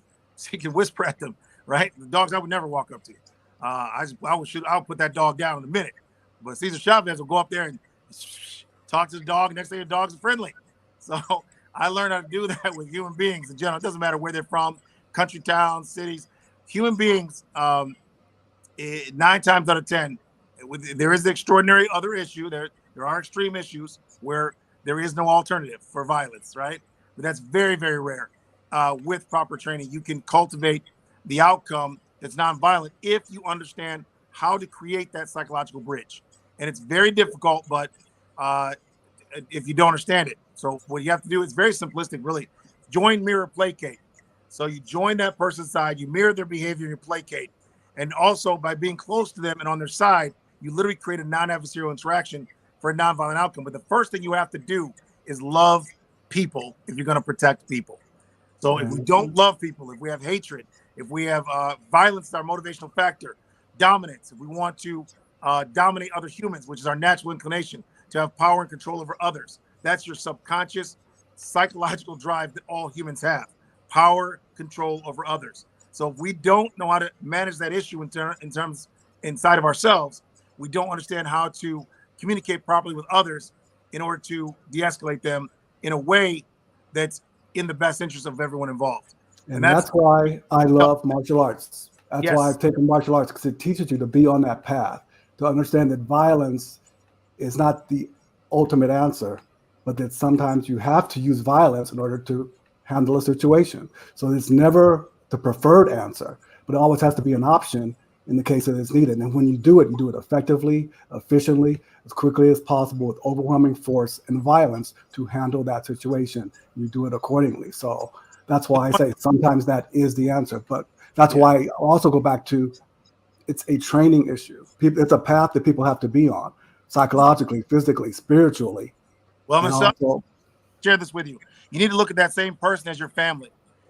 So when you go to do whatever you got to do, it's the same thing you do your cousin in that same situation, your brother, your son, your dad. The same thing you would do to them in the same situation is what you're going to be doing. So using excessive violence, which is the natural inclination when you're attacked, that's not just not appropriate. That's also not legal. So that's I never said excessive. I said violence. So if somebody's coming at you physically, you use the appropriate force necessary to do, because you can go overboard. I've understood that. Right, and that's what happened. That's so violence doesn't always mean kill somebody. Well, that's why what you have to have is a system that puts that in order for you. So when you're training your brain and your body to act in the way that is in compliance with the law. So you're not violating the law while you're protecting yourself. And so a lot of people are in prison right now just because they didn't know how to do that. They didn't know how to regulate. Well, how does the average person get there from watching it? Say, I'm coming and watching your video. I'm sorry. So say I'm the average person. I see your video. I hear what you're saying. Yeah. What's the next step? How do you communicate to people that, okay, here's my video. What's next? What path do you put them on? We have over 1,000 videos, and it talks a lot about psychology, law. We have examples on there, what to say, what to do. It's all on there. All people have to do is want the knowledge. And we have a lot of people that do that and then contact us and let us know, man, I never thought of it this way, and thank you for sharing that. But they have to do their own research. If they look at one video or 2 videos or something, then yeah, it's like if you open a chapter of a book and you read like one page, that's not the whole book. It's one page. So it's a journey. A journey, correct. And so I wish you would espouse that in all of your videos or have a disclaimer or something. Hey, put that in there so people know, hey, this is for entertainment, this is a lifelong journey, or for educational, but it's a lifelong journey. That's the only thing I wish from you. That would be, yeah, it's in there for fact. We stand behind every technique, 100%. And just know this: your gun disarms and knife disarms in real life are a lot easier than they are in those videos. Number one, no violent criminal thinks you're going to do it. You can tell them ahead of time, I'll take your gun. They don't believe that. Nobody with a gun thinks somebody without a gun's taking their gun, period.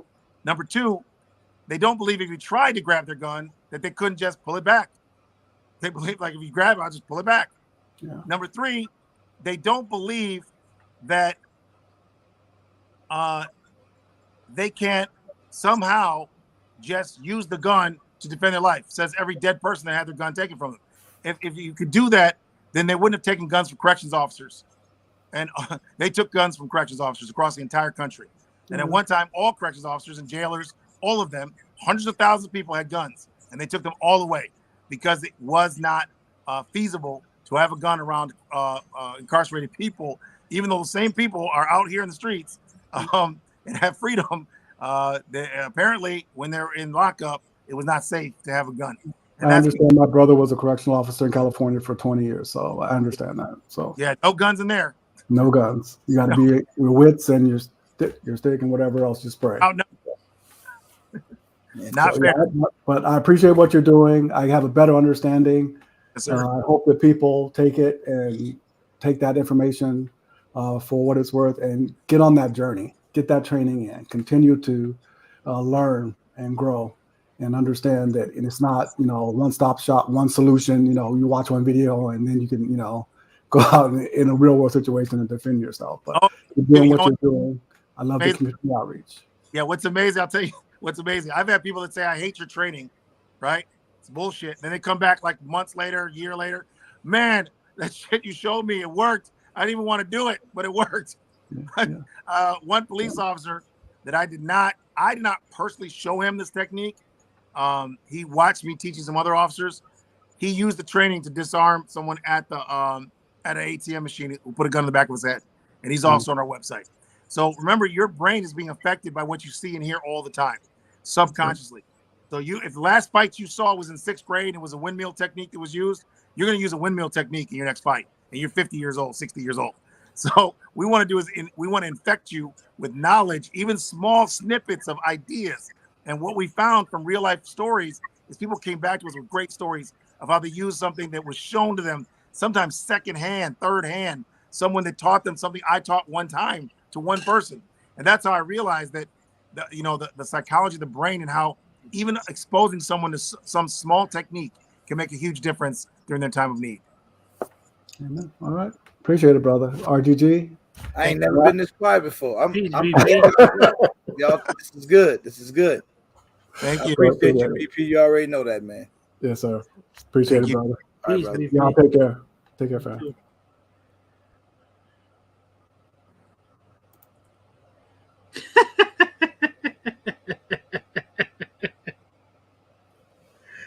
Hey man, now you got me on the memes, man.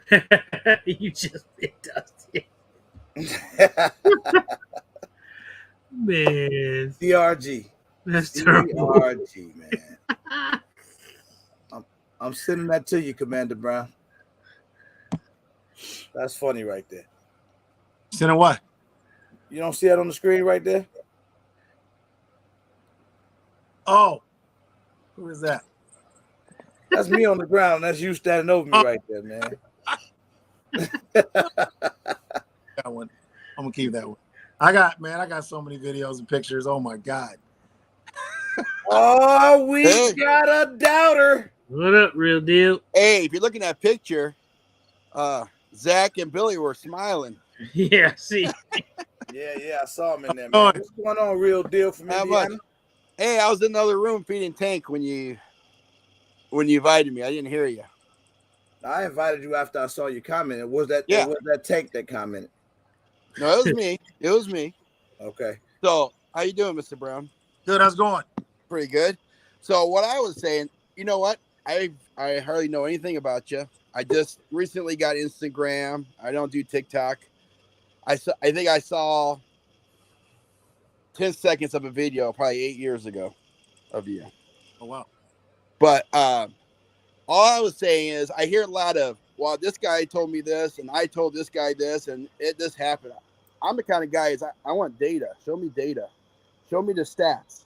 I don't want to hear a bunch of, this guy told me this, I did this, and this happened here, and I was over here. What you say sounds, it could be 100% true. I just want data on it. I just want to, show me the pie chart, man. Yeah, go to YouTube, go to our channel, and you'll see a lot of, go to Google. Just go to Google. Don't even go to our channel.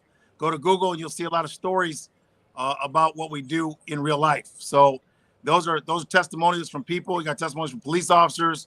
So these are actual, and then you got some videos of actual situations, like one where I took a guy into custody.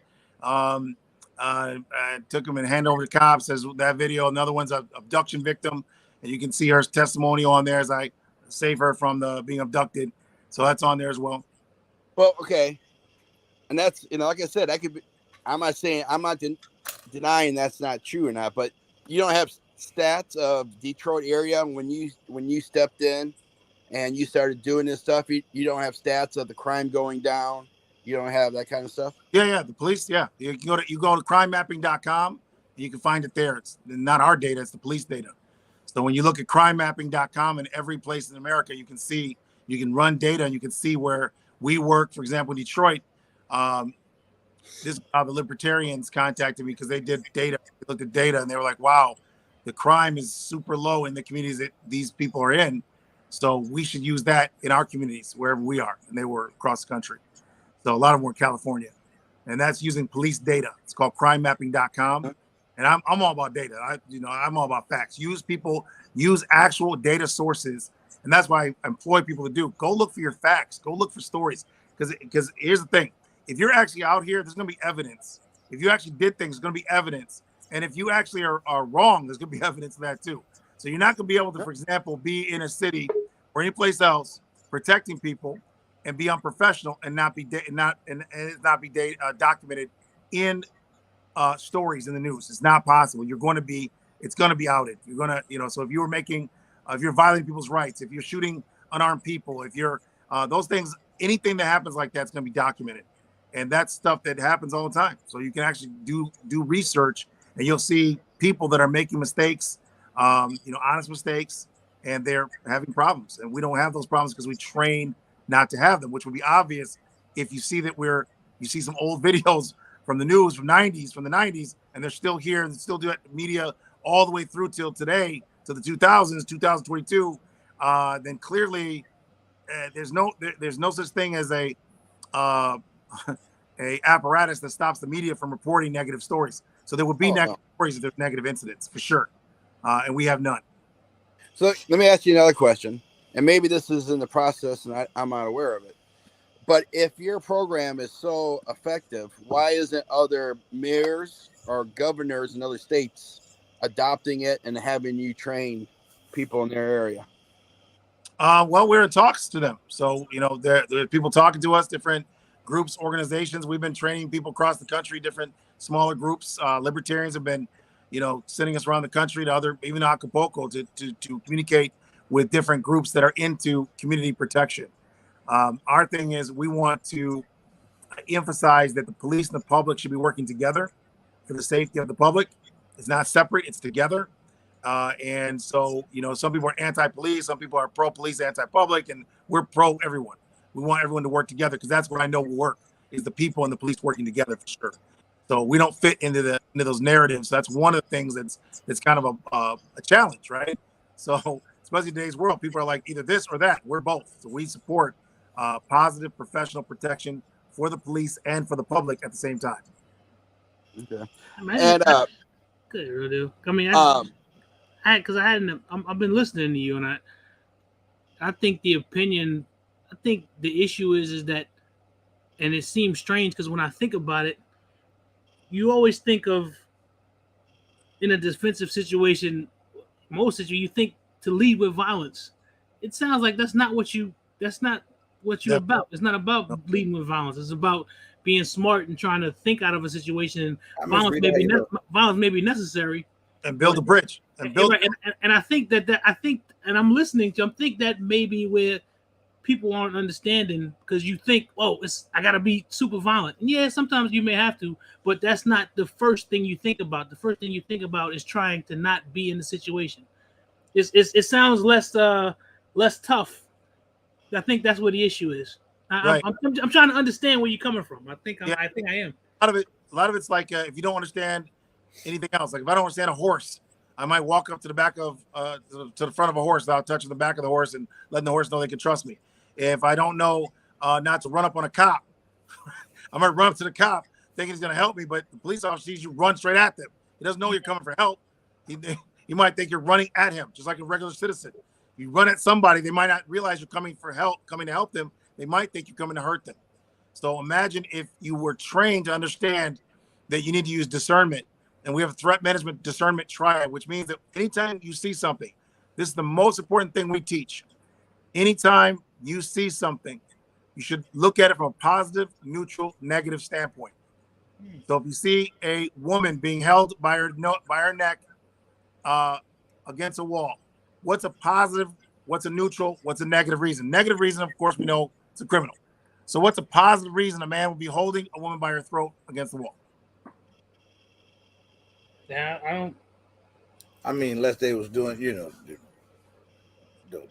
if it was into something. Hanky or something. But other than that, I ain't no. Oh, they're having sex. Possibly correct. What's a neutral reason? It's not positive or negative. It's nothing. It's just man's holding her by the throat. This is what you see. You see a man holding a woman by the throat. It's not positive. It's not negative.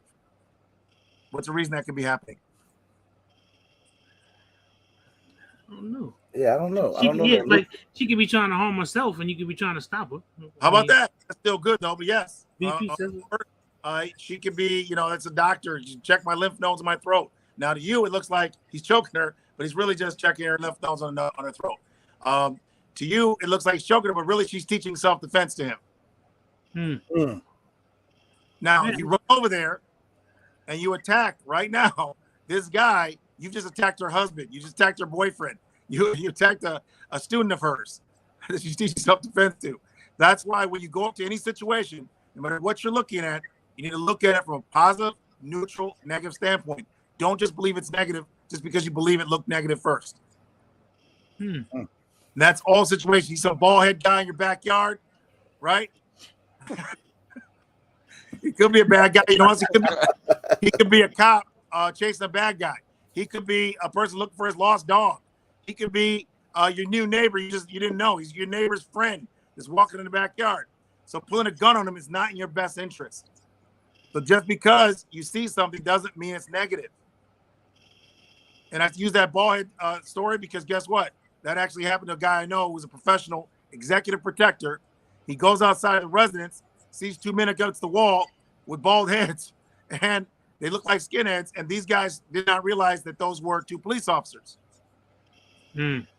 So now you just drew down on two police officers that are doing their job, responding to some type of disorder, and that did not go well for that individual.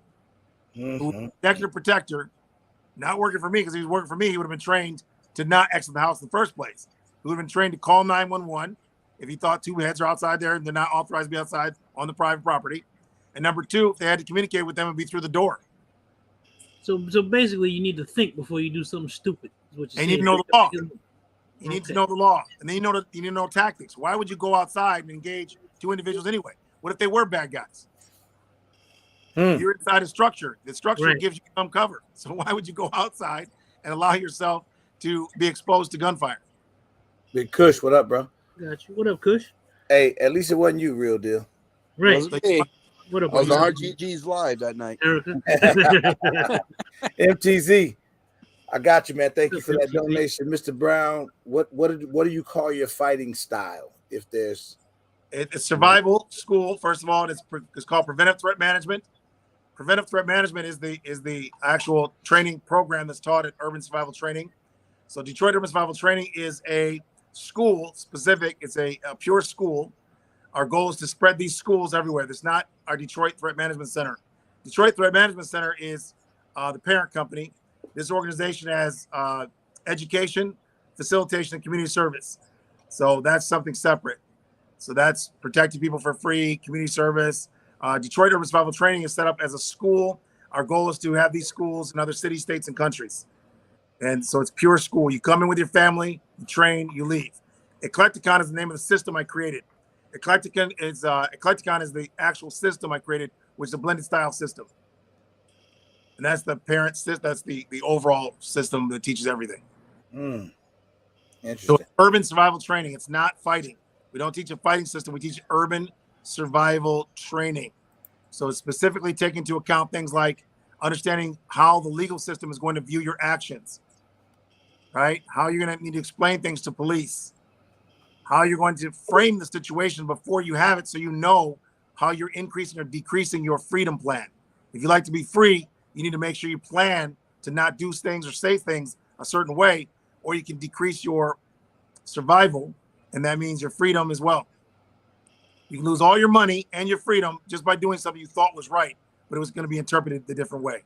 Okay, I have a question. Hold on, real deal. I got a moment here. I got to do something because time be ticking, and it's very important stuff that it just absolutely has to happen.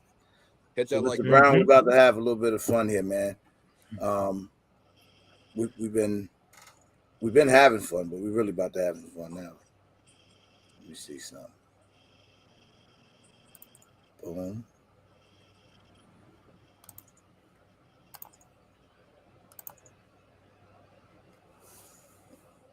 Ladies and gentlemen, welcome to 5 on the Fly, where we ask our guests 5 random questions with no right answer. So sit back and let's have some fun. All right. Ladies and gentlemen, what's going on? How's everything? Good. Hey, he's back. Yep. What's up, buddy? Am I gritty?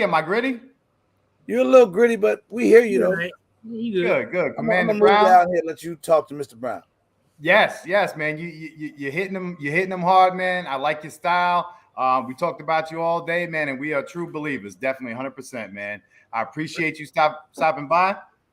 Right now, we are going to do a portion of the show that we like to call 5 on the Fly, where I'm going to hit you with 5 questions, and you just give us your quickest answer. It's no right, no wrong, just your opinion on it. All right. Number 1. Let's go.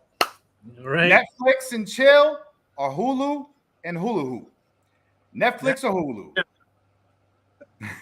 Netflix and chill. All right, I hear you, been old nasty Mr. Brown. Yeah, Hulu. I can't stand no Hulu. All right. Number two.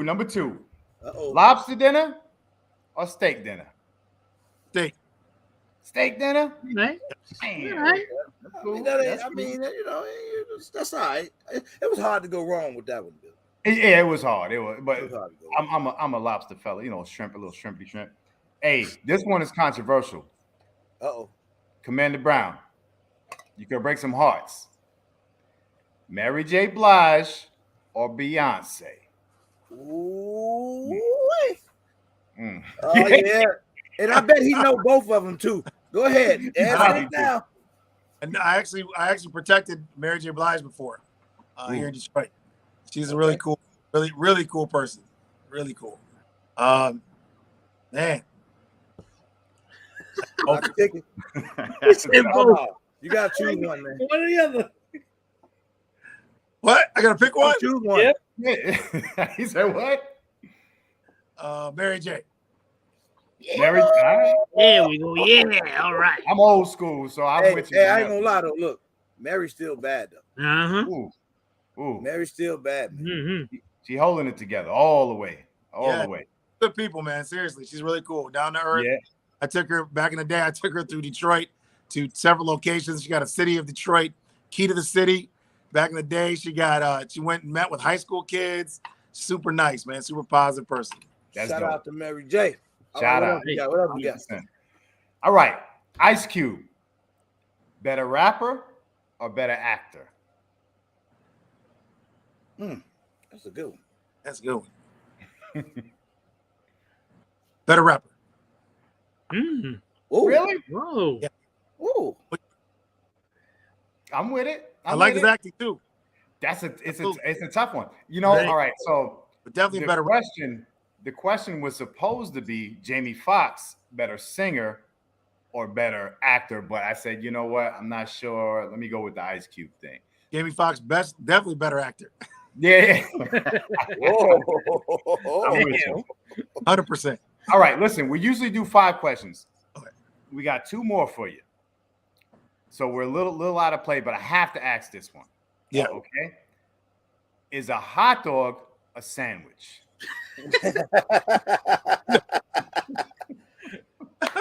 You said no. No. Not. No. A hot dog ain't a sandwich. Absolutely not. Oh, yo, I've killing been me. trying to tell y'all that. Killing me out here, man. Man, I like your style, brother. So the last question, we let RGG go ahead and ask it, and it's a very near and dear question to the entire chat, half of the world. Brother, I hope you're on my side. I took a guess earlier. I hope you're on my side with this one, but we'll find out. All right, here we go, RGG, man. how are you? Yeah, probably one of the most important questions I ask in this live anytime I have a guest. Well, it starts with this simple question. Do you eat grits? Do I eat grits? Yeah, I eat grits. What do you put on your grits, sir? Butter and sugar. Yes! Yeah. Oh, Billy, I told you. I told you, Billy. I told you, Billy. Yo, Zach, what did I say? I knew it. No. Oh, no sugar on the I grits. knew it, bro. No way. Dale, This the we thing, are here, though. brother. This is the thing. He had the opportunity to stop at butter. Right. Because it was a long pause. He said butter, he could have just stopped. Oh my God. Damn it. Where's Skilly at? Me and Skilly are celebrating in our hearts. Ah, man. man. We appreciate you. 100%. You know, it's gonna make the rest of this talk difficult. Difficult. I called it earlier. Damn it, man. No sugar on the grits, y'all. Nobody listen to this. You know, I was gonna change the question today. You can't. Just to make it easier. I was gonna ask him, you know, Stuffing. have you ever put peanut butter on a hamburger? Oh man. No, the grits question. The chat will not allow the night to go by without the grits. Okay. Oh man. All right, man. And like I said, man, I appreciate you being here, backing us up, holding it down for the sugar team. Sugar on his oh man, get him out of here. Sugar on the grits. Go ahead. I'm gonna go ahead and kick him out, man. That way Oh man. we can get things back, backhand. So I got a couple people waiting. Real deal, give me a minute because I have pretty much everybody that's waiting backstage is ugly, so that's not gonna really matter who I bring in first. This guy's ugly. Ugly ass ghetto. This guy's ugly. Hey, What up, Zach? So I want you to meet Mr. Brown. I want you to meet Ghetto right there. He's down. He just saluted you, and this is our buddy Zach, man, a very good guy.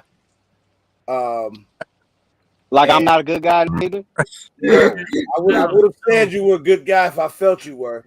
No, I'm just kidding, man. I always give you guys a hard time, man.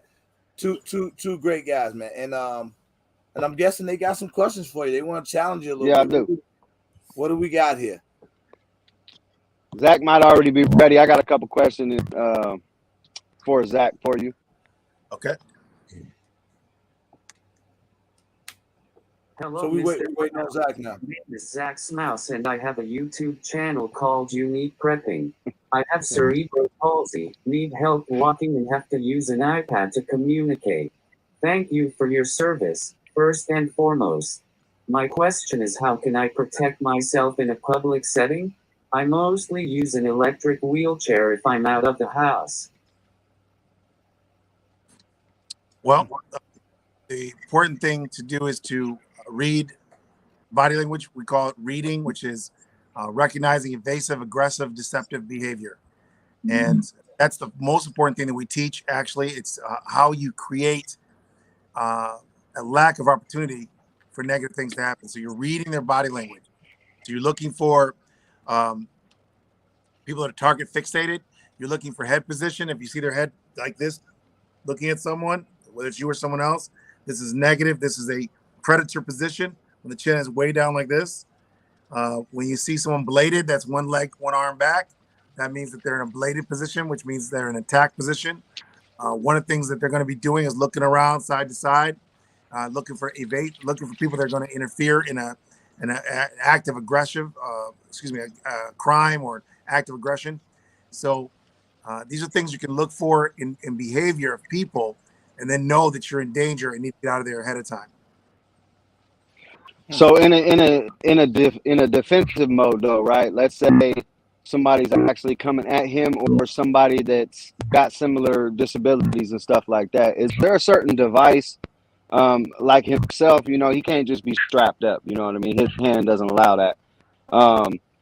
But is there certain devices, maybe like, you know, like alert things, alert systems, or anything that you could recommend him to have if he's going to go on the public transit, or, you know, into situations like that would be able to protect him from somebody like one of us or somebody coming after him? Yeah. You know, does he stand a good chance? Yes. So you can have tracking apps. You should always have a tracking app like Life 360. You also have tracking devices that could have like a SOS on it. Some are watches like this, where you can actually press and send a signal saying, hey, I need help where I'm at. And ultimately, you want to pay attention to the behavior of others around you. That's really where the safety comes in. And then avoid. So once you're aware of a situation, you then want to avoid it. And that's where people make mistakes. They lose their awareness, and then they don't avoid things. Right. Great answer. My question for you is, do you got a story, or you got a time where you froze up? Because I know all the stuff you talk about, and honestly, everything is situational. I mean, you could have jumped out of an airplane 1,000 times, but if you got to go boo boo real bad and you're about to jump out the plane, I guarantee you're not going to jump out that plane because Oh, no, you know the situation. you're definitely jumping out. You're going to use the bathroom on yourself. But has there ever been a time where you froze up, where you didn't do exactly what your training taught you to do, just because that situation, it was just that situation where you just froze up and you didn't understand it, but you actually did. You froze up and wasn't able to face it. No, because so when you're in a survival scenario, there's only two options. That is, you're going to go forward and survive, or you're not. Right. And so what I do is I never believe I can't survive under all conditions. I don't care what situation was. And that's a really good question you had. So the reason I never drew a blank is because I knew there was no referee. There was no one coming to save me. There's no one coming to save anyone else. There's no options. So that's like saying, if I'm underwater, do you stop breathing? You stop swimming, right? If you're in the water, no, you're not going to stop swimming till you can't. So, you're not going to give up, just let yourself die. And so that's really what freezing up for me would have been. So I never had that choice. I was responsible for other people's lives. And until I jumped out of airplanes and helicopters, I wasn't even sure I was that kind of person. So let me say this, that psychologically, I'm not a daredevil. I don't jump out of, I don't do things that are just for fun, like walking on high surfaces and take chances for no reason. So when I jumped out of airplanes uh, and helicopters, the choice had been made that I would follow through with my word. And that's what I can say I learned from being airborne, was that I know that I'm the kind of person that makes a decision and will follow through, even if it costs me my life. I will follow through. Right. And it wasn't until then I would know that. So I did not know. I didn't even know I was going to jump until I jumped. So I wasn't sure. I was like, I don't know if I can Yeah. do this. I've never been up in a plane with the intention to jump out. So I might freak out and not go.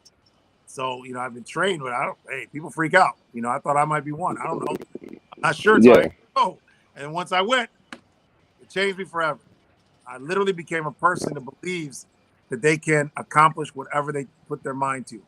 That's how powerful the act of jumping out was for me. It changed me immediately. I became a different person. And so what I had to do was going forward, whenever I was in a situation, I just accepted my death already, like I did when I jumped out of the aircraft. The parachute guys is really small, so it's not like a big thing.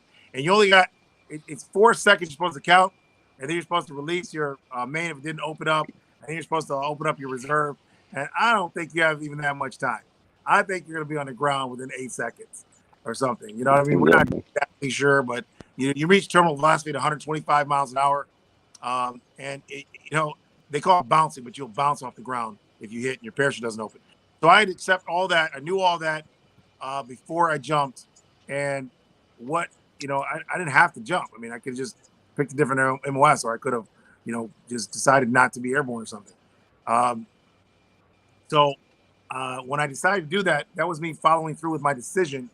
And from that point forward, I was the kind of person that could do that. So I never failed to just continue on. And as far as doing things correct, there's no such thing as doing things correct.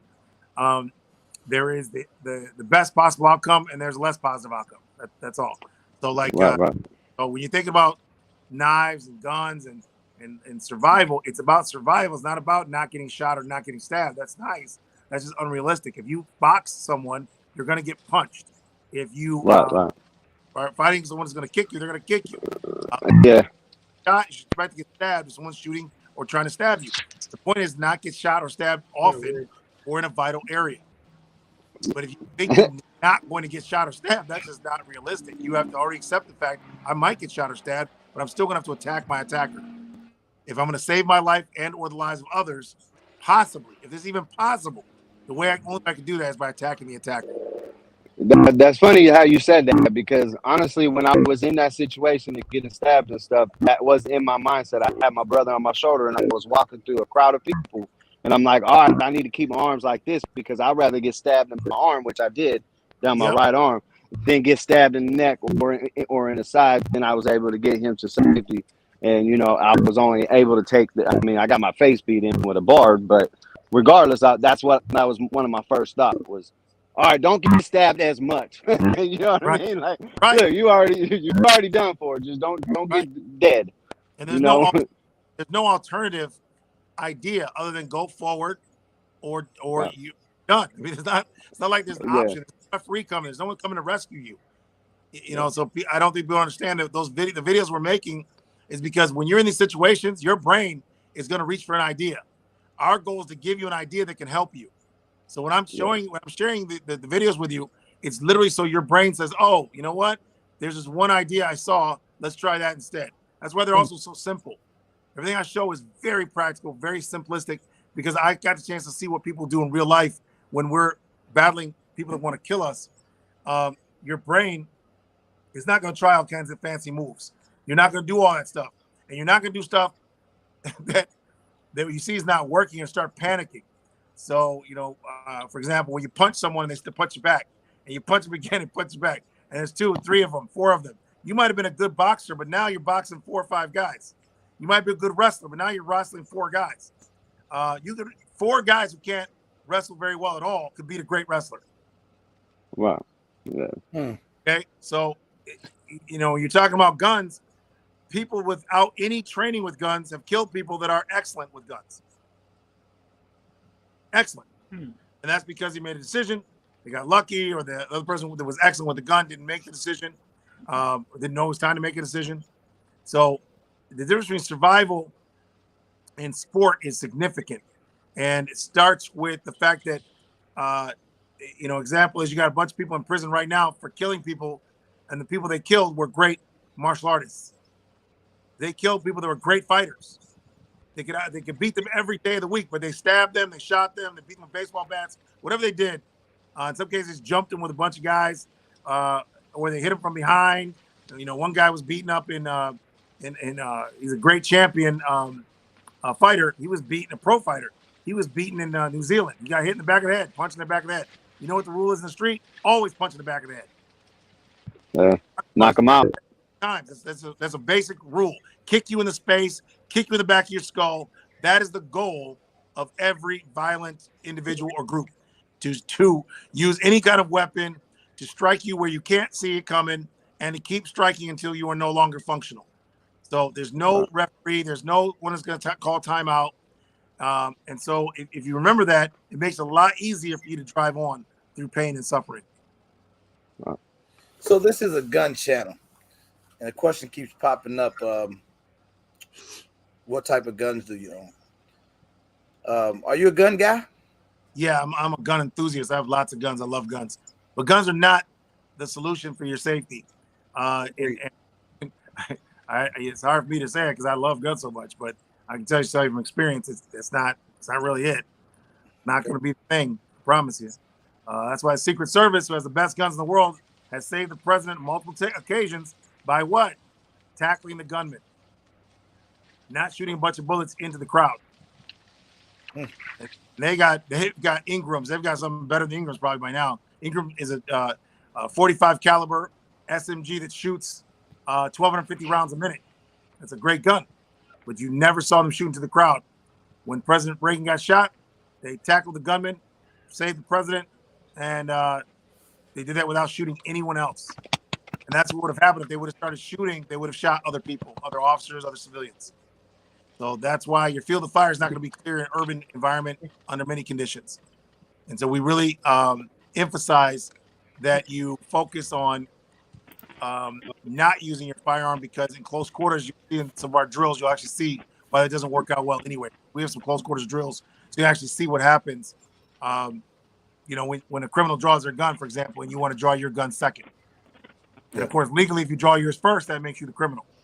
So I idea that I'm going to, as a person who carries a gun, be able to pull it out second, although it does work sometimes, it often is the reason for the catastrophic outcome.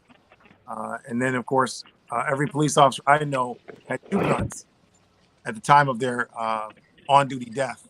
The ones that I know, and I know more than one, that have been killed on the line of duty. And the people that they were killed by were not skilled people. They were bums. Yeah. And officers were great people.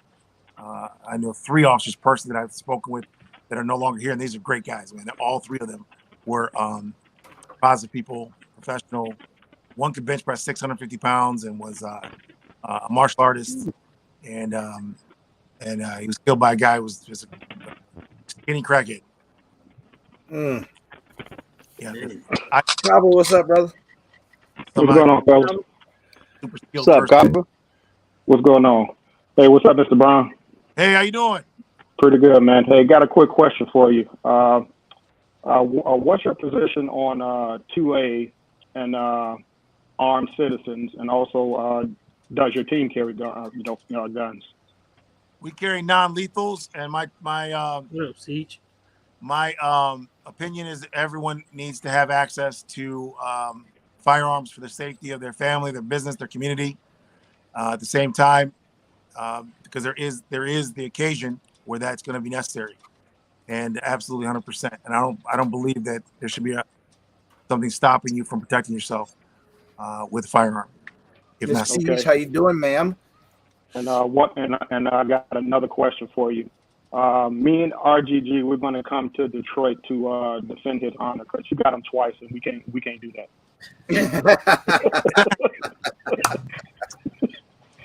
So me and RGG, we're coming to Detroit for you, man. Okay.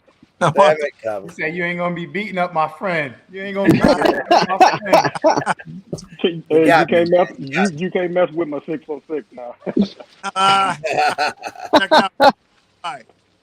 Oh yeah, RGG paid Cabo with some Twinkies to help. All right, don't start that, Triple D. There y'all go. You better put that video back up, RGG. They got me thinking I said something different. Everybody threw Oh, up the bro, I O's did to the you a circle. favor by taking that video down, Ghetto, and you should be thanking me. Hold on, man. I got let me clear the room a little bit. Zach, thank you. Hey, Zach. Let me ask one more quick question, RGG, and I was gonna bounce out. Zach probably will as well. Go ahead. Other than technology, Brown, what do you think physically that he can have on himself to actually protect him? Because I mean, just having the devices and all that other stuff, that's kind of like calling the cops. I mean, you know what I mean? Like I know people like him, they have some kind. They should have to be able to have some kind of thing to hold on to him. Well, that's I'd have to see his mobility. That in order to determine different options. So I never believe in helplessness for anybody. So there's always something to do. You have to believe that you can always survive. There's a way to increase survivability in order to do that. You have to never believe that you can't succeed. I appreciate it, man. Thank you for answering the questions. Thank you. Before you go, and Zach, if there's a way that you can have a very, very loud siren at a push of a button type thing, oftentimes that will obscure the situation. Oh, that's good. Yeah, like a blowhorn or something, huh? That's a good one too. Yeah, anything that can make it loud. Say that different. Say that different. He ain't gonna say it different. You know he ain't gonna say it different. You see what? All right, y'all. Ghetto good if he's surrounded by 4 guys. He definitely gonna beat him. Zach. Sorry, RGG. Please, Zach. Fuck you. Zach. All right. All right, man. Thank you for having me on RGG, and thank you, Mr. Brown, for your information. Peace, Zach. Peace, Zach. All right, Zach. Be safe. All right, Zach. It's a dope guy, man. Who's that? Who is this? Wait a minute. Who's that peeping in my window? Wow. Nobody now. Man, look like whoever it is, dark skin. Chicago Urban National Tactical Systems. No. Get off of here. Grounded. What's going down, man? What up, gentlemen? What's up, y'all? What up, y'all? T, what up? Man, good to see y'all. What's up, man? You Oh, too. man, we out here kicking it, man. You know, Commander Brown slid through to hang out with your boy tonight, man. I see. You're surrounded by the 606 now, Brown. So what you gonna do? Whatever it takes. Whatever it takes. Lady Wick, what's up? What up, Wick? Hey, Wick. Hey, what y'all up to, brother? Why y'all always doing some cool stuff when I'm on live, man? Y'all never invite me to none of the cool stuff. Man, because you be doing the lives on Wednesday, man. Why you always do it on the night that I gotta do the live? Why y'all never do it on like Tuesday stuff? That's why they do it on Wednesday. That day for me. Hey, Wick, that was great training with you. Yeah, Tuesday. What up, ET? What up, Twist? Oh, wait a minute, man. Wait a minute. What up? What up, y'all? Wait. Lady Wick got training, and I just got beat up. Yeah, we did some firearms tactics, man. I'll be damned. Next time. Thank you, man. Thank you. I look like I'm about to come out to Detroit because I gotta, give me some Asian corned beef, and then I must have missed something. That'll work out for me. The diet ones, though. I'm gonna get the diet egg rolls because I'm on a diet. Let's do it. Hey, I gotta make Mr. Brown. I need you to follow me on Instagram, man. All right. A regular gun guy. Anybody else got any other questions for Commander Kuntz or Brown? While I have them both, in this live right now. The perfect defense is a good offense. First of all, that's what I believe. Did you say perfect with a K? With a K. Perfect. Perfect. The perfect. I heard you. All right. Hey, I felt so safe when I was at the basketball game, and just that whole day with the events, I just felt so safe. I mean, I felt so safe with Dusty. It was a phenomenal situation. I'm telling you. You had them on both sides of you too, brother. You couldn't miss. You got to held it down. Nothing could go wrong. Dusty cunts. Where'd he go? Lawsuit. Yeah, everything started messing up when y'all came in. You got audio been good all night. A little dusty in here. That's what happened. Yeah, it got dusty. Got a little dusty in here. But shit, hey, we gotta roll out, man. We just wanted to say hi real quick, man. Appreciate y'all checking in, man. That's love, brothers. Did you guys see the guy in the video says his neck got hurt? Yeah, that's my buddy. Oh, yeah. He's suing you, sir. He's going to get the letter in the mail. So you and then maybe me. Hey, I ain't gonna lie though, he did get him pretty good. Yeah, you had that clothesline was better than the one he got on me. Hey, people thought that was real, man. Yeah, makes you never look real. Follow a video explaining that was a joke. I had to say he was joking to like 50 people today. I did the same thing. I got on there and like, it was a skit, right? Right. It was a joke. Hey, but y'all played it so cold. You know me. I'm moving around the gym. I ain't paying attention. I catch up to everybody. All I see is him come around the corner. Whoop! Like, whoa, what the hell just happened? I thought somebody tried to run up on T for real and got took care of. But wait, man, for real, what was that move you did to me when you hit my nose and made my eyes stop working? What was that? It's going working? Bro, he pushed my nose up and I couldn't see nothing. Yeah, maxillary right here. All this is the maxillary nerve right here. It takes you down. Yep. So it's a cluster nerve across here. V2. Straight down. My left leg didn't have no feeling. It's all about the V. Nothing. I just fell. That was it. And then you also grip right here, anywhere there's teeth. So you can go here and you can also grip. You grip it in and they'll take it. He grips it down, takes them down too. You know what I like to do? I like to pluck the mustaches hairs.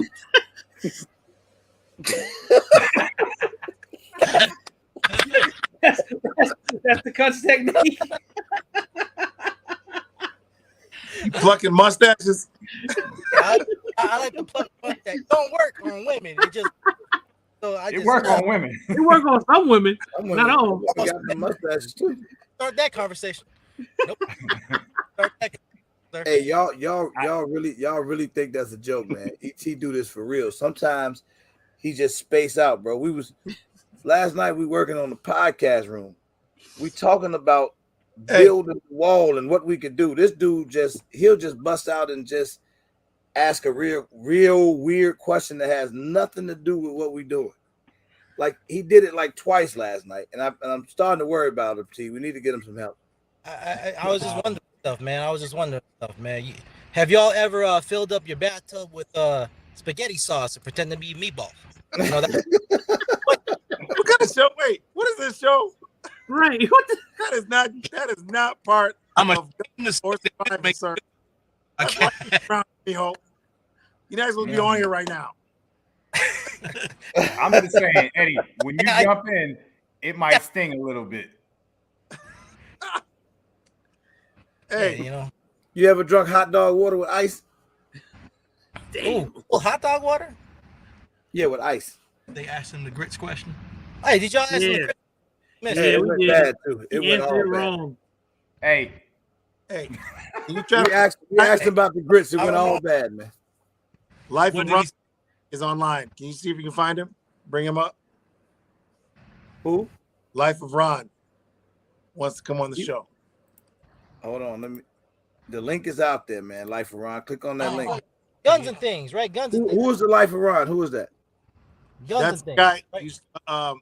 used to work for me years ago. He works for the government now. He's does something with weapons and being overseas.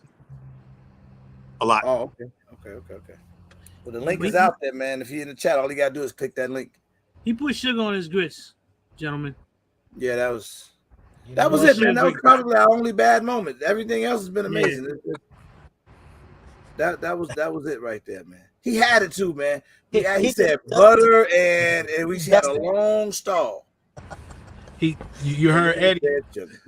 Eddie said he put it on like dust.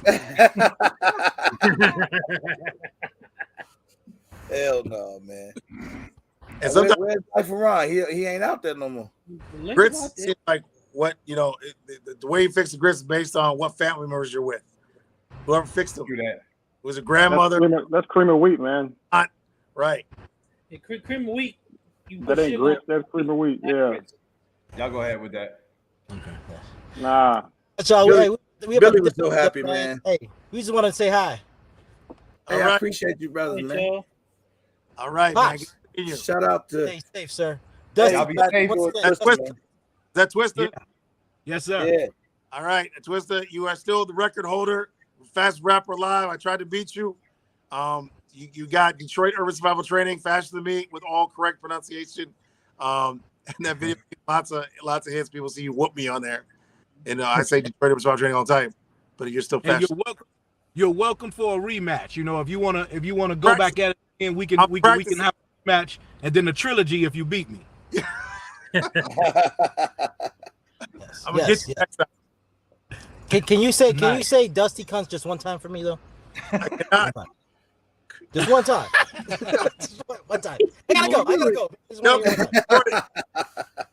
Please. I'll be saying it Please. Hey, He ain't gonna do it. So I'm realizing that this has become your bad, aggravating little brother, right? Yes. Yes. He's very aggravating. That's for sure, man. I'm annoying as shit. I know. All I can say is, Zach will say it. Go ahead, say it. People be shocked at your day job. Dusty Cunts? Come on, man. You gotta support Dusty Cunts. That you look like this guy from internet. You'd be like, what guy is that? Yeah. Oh yeah. That's a fact. Oh, yeah. I don't know where Life Around. He didn't ever click the link. Oh man. Hey, we out of here though, man. Hey, Dusty Cunts for life. For life. Dusty Cunts. Peace. Hey, brothers, y'all be safe, man. All right, y'all. Okay, blessings, fella. Yep. Yes, sir. Yes, sir. Yeah, be safe, fellas. All right. Yeah, Tactical. Yeah, I was waiting on Life Around to come in, man. He must have signed out. Yeah, he probably signed out, man. But He spoke highly of you though earlier. He did. Yeah, he definitely spoke highly of you earlier. I remember seeing his comments in the chat. Oh, cool. So I want to again say thank you, man, for taking the time out to come and hang out with me. This was super dope and informative. Thanks for helping me get save no lives. doubt, man. People just because of this podcast, right, are now going to be open to at least looking. A lot that weren't, right? Some already were, right? They did some research. Others are now going to go do more research. And as a result, they're going to see that it's real. This is stuff that can actually help their family. So inadvertently, this podcast has saved lives. It literally got people to see reality. They're going to go out. They're going to look it up. They're going to look at our background. They're going to look at years of success and realize that what they're learning is from the system that was actually used in real life, times thousands of incidents that somehow, obviously, we learned from, or we would be dead and or prosecuted or out of business. So the only way in this private sector you make it is if you're successful with your behaviors, your conduct, your outcomes. Remember, your outcome and your income are related, and our outcome and our income are good. That's because we're successful at creating the positive outcome, and you can't do that with just acting. You're not going to be able to do that in Detroit, going to people's house, going to protect people, help people in the middle of the night in the dark. It's not going to happen. You will definitely be killed. You will definitely be sued. You'll definitely get incarcerated if you don't understand the system of survival that you would have to know if you're going to actually go out and keep yourself safe while simultaneously doing it legally. And that's what separates our system from any other. Actual usage in real life so you can legally protect yourself and your family. Yes, That's sir. right. Thunder Lightning, thank you for that donation, my brother. I appreciate you. And Mr. Brown, man, anytime, you're always welcome to slide by, man, and come on here, man. It was a pleasure to meet you in person. 100%. Pleasure to see you again tonight, man, because you are indeed the celebrity now, whether you intended it or not. Mm-hmm. And I can't thank you enough, man, for taking out time to come holler at your boy, man. Thank you. Hey, did I tell you how we got in touch with how we got on with or why we got in touch with Snoop Dogg? No, tell me. Because Snoop Dogg was sharing funny memes about me, right? Making fun of my videos, right? With Royce the 5'9" and 50 Cent. Mm-hmm. So what I did was we ended up in Cali on some other business, right? To go out and correct a pro fighter out on the West Coast by going into his school to give him a chance to resist any techniques he wants to, which he did not resist any of them. And I don't know what he was thinking.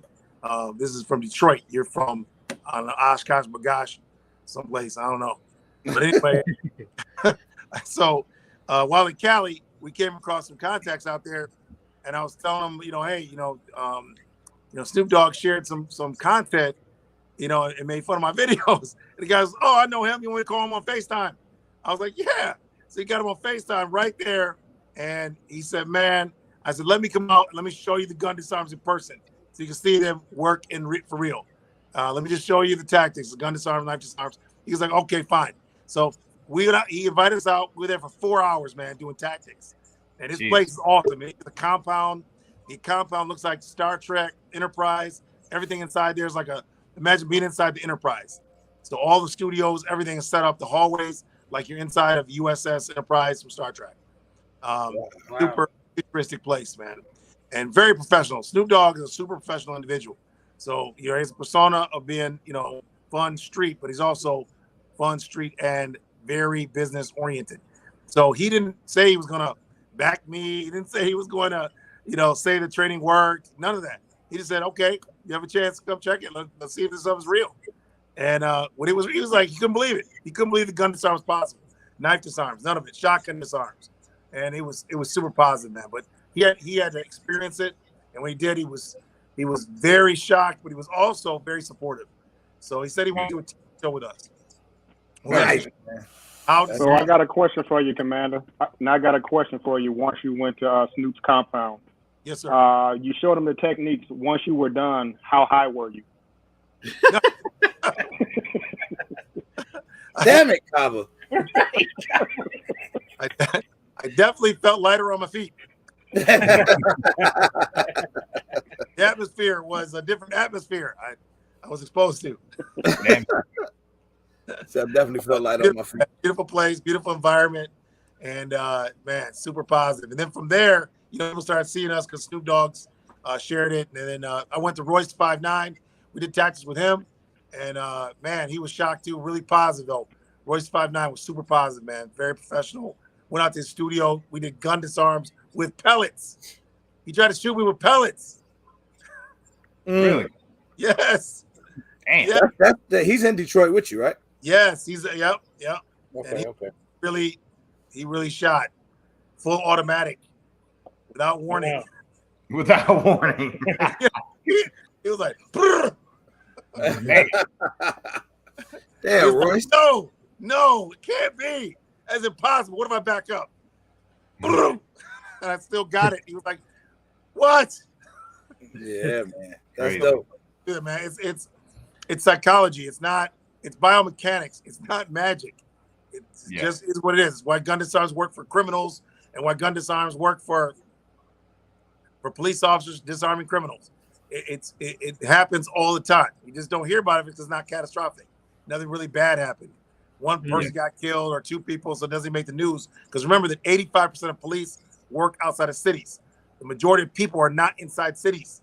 So the majority of stories are not from cities. But yet, when we watch the news, the majority of stories are from a city. That's just because the television stations are in cities and they project out to country towns all over your state, no matter where you live. But remember, there's thousands of towns in every state, and they have crime.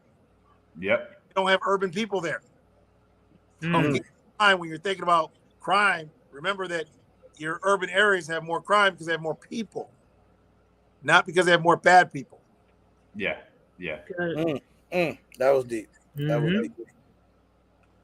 And I asked CNN why it is that since the majority of crime does not happen in cities, why is the majority of crime being reported as though it's from the city? I asked CNN executives that, producers, because Chris Cuomo came out to my training center, my school before this one, to talk about our domestic violence program. So Chris Cuomo, came in. By the way, Chris Cuomo is a jiu-jitsu practitioner. We did tactics. He's been rolling for like over 10 years. Mm-hmm. Yeah, he's actually a skilled martial arts, skilled jiu-jitsu practitioner, BJJ guy. So we did tactics, we did gun disarms and everything off camera. And but I did ask the producer, I said, why are all the negative news stories from cities if the majority of crime is not in cities? And you can go online and check that. The majority of crime is not from cities. So the reality is that the big television stations are in big cities. So that's why you get most of your crime stories from cities, period. Mr. Gun Game. What's going on? You my last guest of the night, my brother. We about to shut this thing down, but I didn't want to leave you hanging, man. What question do you have for Commander Brown? Thank you. I got one question. Do you guys teach a Stop the Bleed course over there? Yeah. Yes. Real? That's all we teach. A Stop the Bleed. Since we stop, well, it's a very simple way we teach it is, keep the blood inside. We have kids drills for that too. We teach kids the same thing, and that's how we saved our people. So we stop the wound from bleeding, and we transport to level 1 trauma hospitals. Every one of our shooting victims, and the ones we didn't do that with, they almost died because the EMS made some mistakes, critical mistakes, in a couple cases. So we stabilize our wounded, transport to level 1 trauma hospitals. I'm gonna come see y'all. Part of our training. Without it, we'd be dead. Yeah, I'm right around the corner, bro. 8 Mile and Schaefer, bro. Ours is real simple, and it's proven to work. We're all alive, and the only reason we're alive is the training. In one case, one of my team members was shot 7 times, and a nurse, an ER nurse, happened to just got off work. Yeah. My cousin was careening her brand new car. She just got home from the ER where she was dealing with gunshot victims, and she came back outside with a blanket and saved my guy's life. And another team member, the EMS person, told us to take off a tourniquet. And she said, transport our team member if he doesn't take off the tourniquet. So he took off the tourniquet, blood flies everywhere, and that guy almost died from air in his bloodstream over 3 months, even though he was shot in the femoral artery, and we secured the artery. We had it stopped all the bleeding, all profuse bleeding, and she said she's not going to transport him on her bus if we don't remove that tourniquet. One more question. Yeah.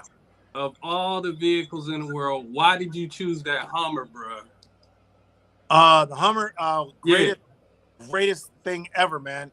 It just quit after 370,000 miles. What? Yes, I got 370. Oh my God, that Hummer's legendary, dude. And I was driving over 100 miles an hour for like a year. Damn. And every day. Y'all just gonna have a Detroit conversation right now, huh? Oh, my bad. This sounds like RGB, I know how you be feeling now. Right. I know exactly how you feel. My bad. He gonna say he around the corner. You asked him. But his Hummer is sick, go over there, damn it. His Hummer is sick. It's got the logo on it. It's like a hood legend. He be down there in Woodward, man. We had a dream cruise, and his Hummer is like the sickest Hummer on Woodward. So you telling me that Commander Brown and his company is present in the hoods in Detroit? That's what you're telling me? They are there. That's all I need to hear, my brother. For 20 years, 27 years. Hey, that Hummer, I just got it in 2005, right? Right. I took it to Hurricane Katrina in 2005. It had a new car smell when I got dead body smell and fish guts and feces smell and fuel smell all over that truck. And the point is, I didn't care about that truck more than I cared about helping people. There you go. That right down the hesitation, and that worked great, man. I'm telling you, the water went over the hood. The Right. nasty water went over my hood, up onto my glass, and it kept going. Wow. And through all of that, man, you can't imagine the smell. It was the first weekend that we saw people weren't getting water, and that's what made us go down there, was to give water to the people and food and supplies. So I got a van, I got supplies, I got volunteers for my team. None of us got paid. I didn't get paid $1. There was no money. I never got any reimbursement. There was no government kickbacks or nothing. It's just I took every dollar I had. Clients donated some money to help us have fuel, and I used every dollar to my name to take my team down there. And we were able to we actually deployed with the Navy, USS Tortuga. Personnel took us out on their Zodiacs. I brought boats down there, and I brought vans. I brought a van full of food and 5 team members, and we were able to, help people. And what we did was we went down there to help the people, not anything else. I don't care about, used furniture or clothing or something, or, someone's looting something. What I care about is keeping the people alive and safe. And that's all we're there for. How can we help these people survive in a place where it was beautiful there. We got there, the beautiful weather, but you could literally die from the heat if you didn't have clean water. And so our goal was to get water to the people, which we did, and supplies, and that's what we're really proud of, man. Taking a mission when people needed it, and people need to understand there's no money in helping people that are most in need. So we use the money from the rich to do that. So I get paid by rich people to make rich people richer by making sure they don't get home invaded, they don't get hijacked, their trucks don't get hijacked, and the wealth that we get from those rich people is what I use to fund the organization. I don't get any money from the government. I don't get any money from donations. I get it all from sweat equity and sacrifice. True that. That's deep, bro. True that. That's deep, man. Man, Mr. Gun Game, I appreciate you checking in from Detroit, man. For sure. Shout out to all my Detroit brothers, Skilly T Electric. Friday, 6 o'clock. Come on by. 5:30 on 6, and you go online and sign up for the free class, man. Come on in. For sure. I gotta learn that the Stop the Bleed course, man. No, I know a lot of ways to I'm make gonna ask people you, bleed. did you go to I the don't know class? a lot of ways to stop people from bleeding. I'm gonna ask you, did you show up Friday at 6? Right. Don't say all right and don't show up, man. I will show up. I'm gonna learn something. I will report back. And I'm gonna send Skilly over there too, because he don't know nothing. Nada, man. Hey, man, that's it for my show tonight, y'all. All right. Thank All right, you, guys. everybody, for hanging out, man. I appreciate it, Mr. Brown. Thank you again, brother. I'm sure we're gonna be running into each other a lot, man, on this journey. And to everybody else, I will see you guys on Friday. Thank y'all so much. Thank y'all. Thank you All guys. right, later, y'all.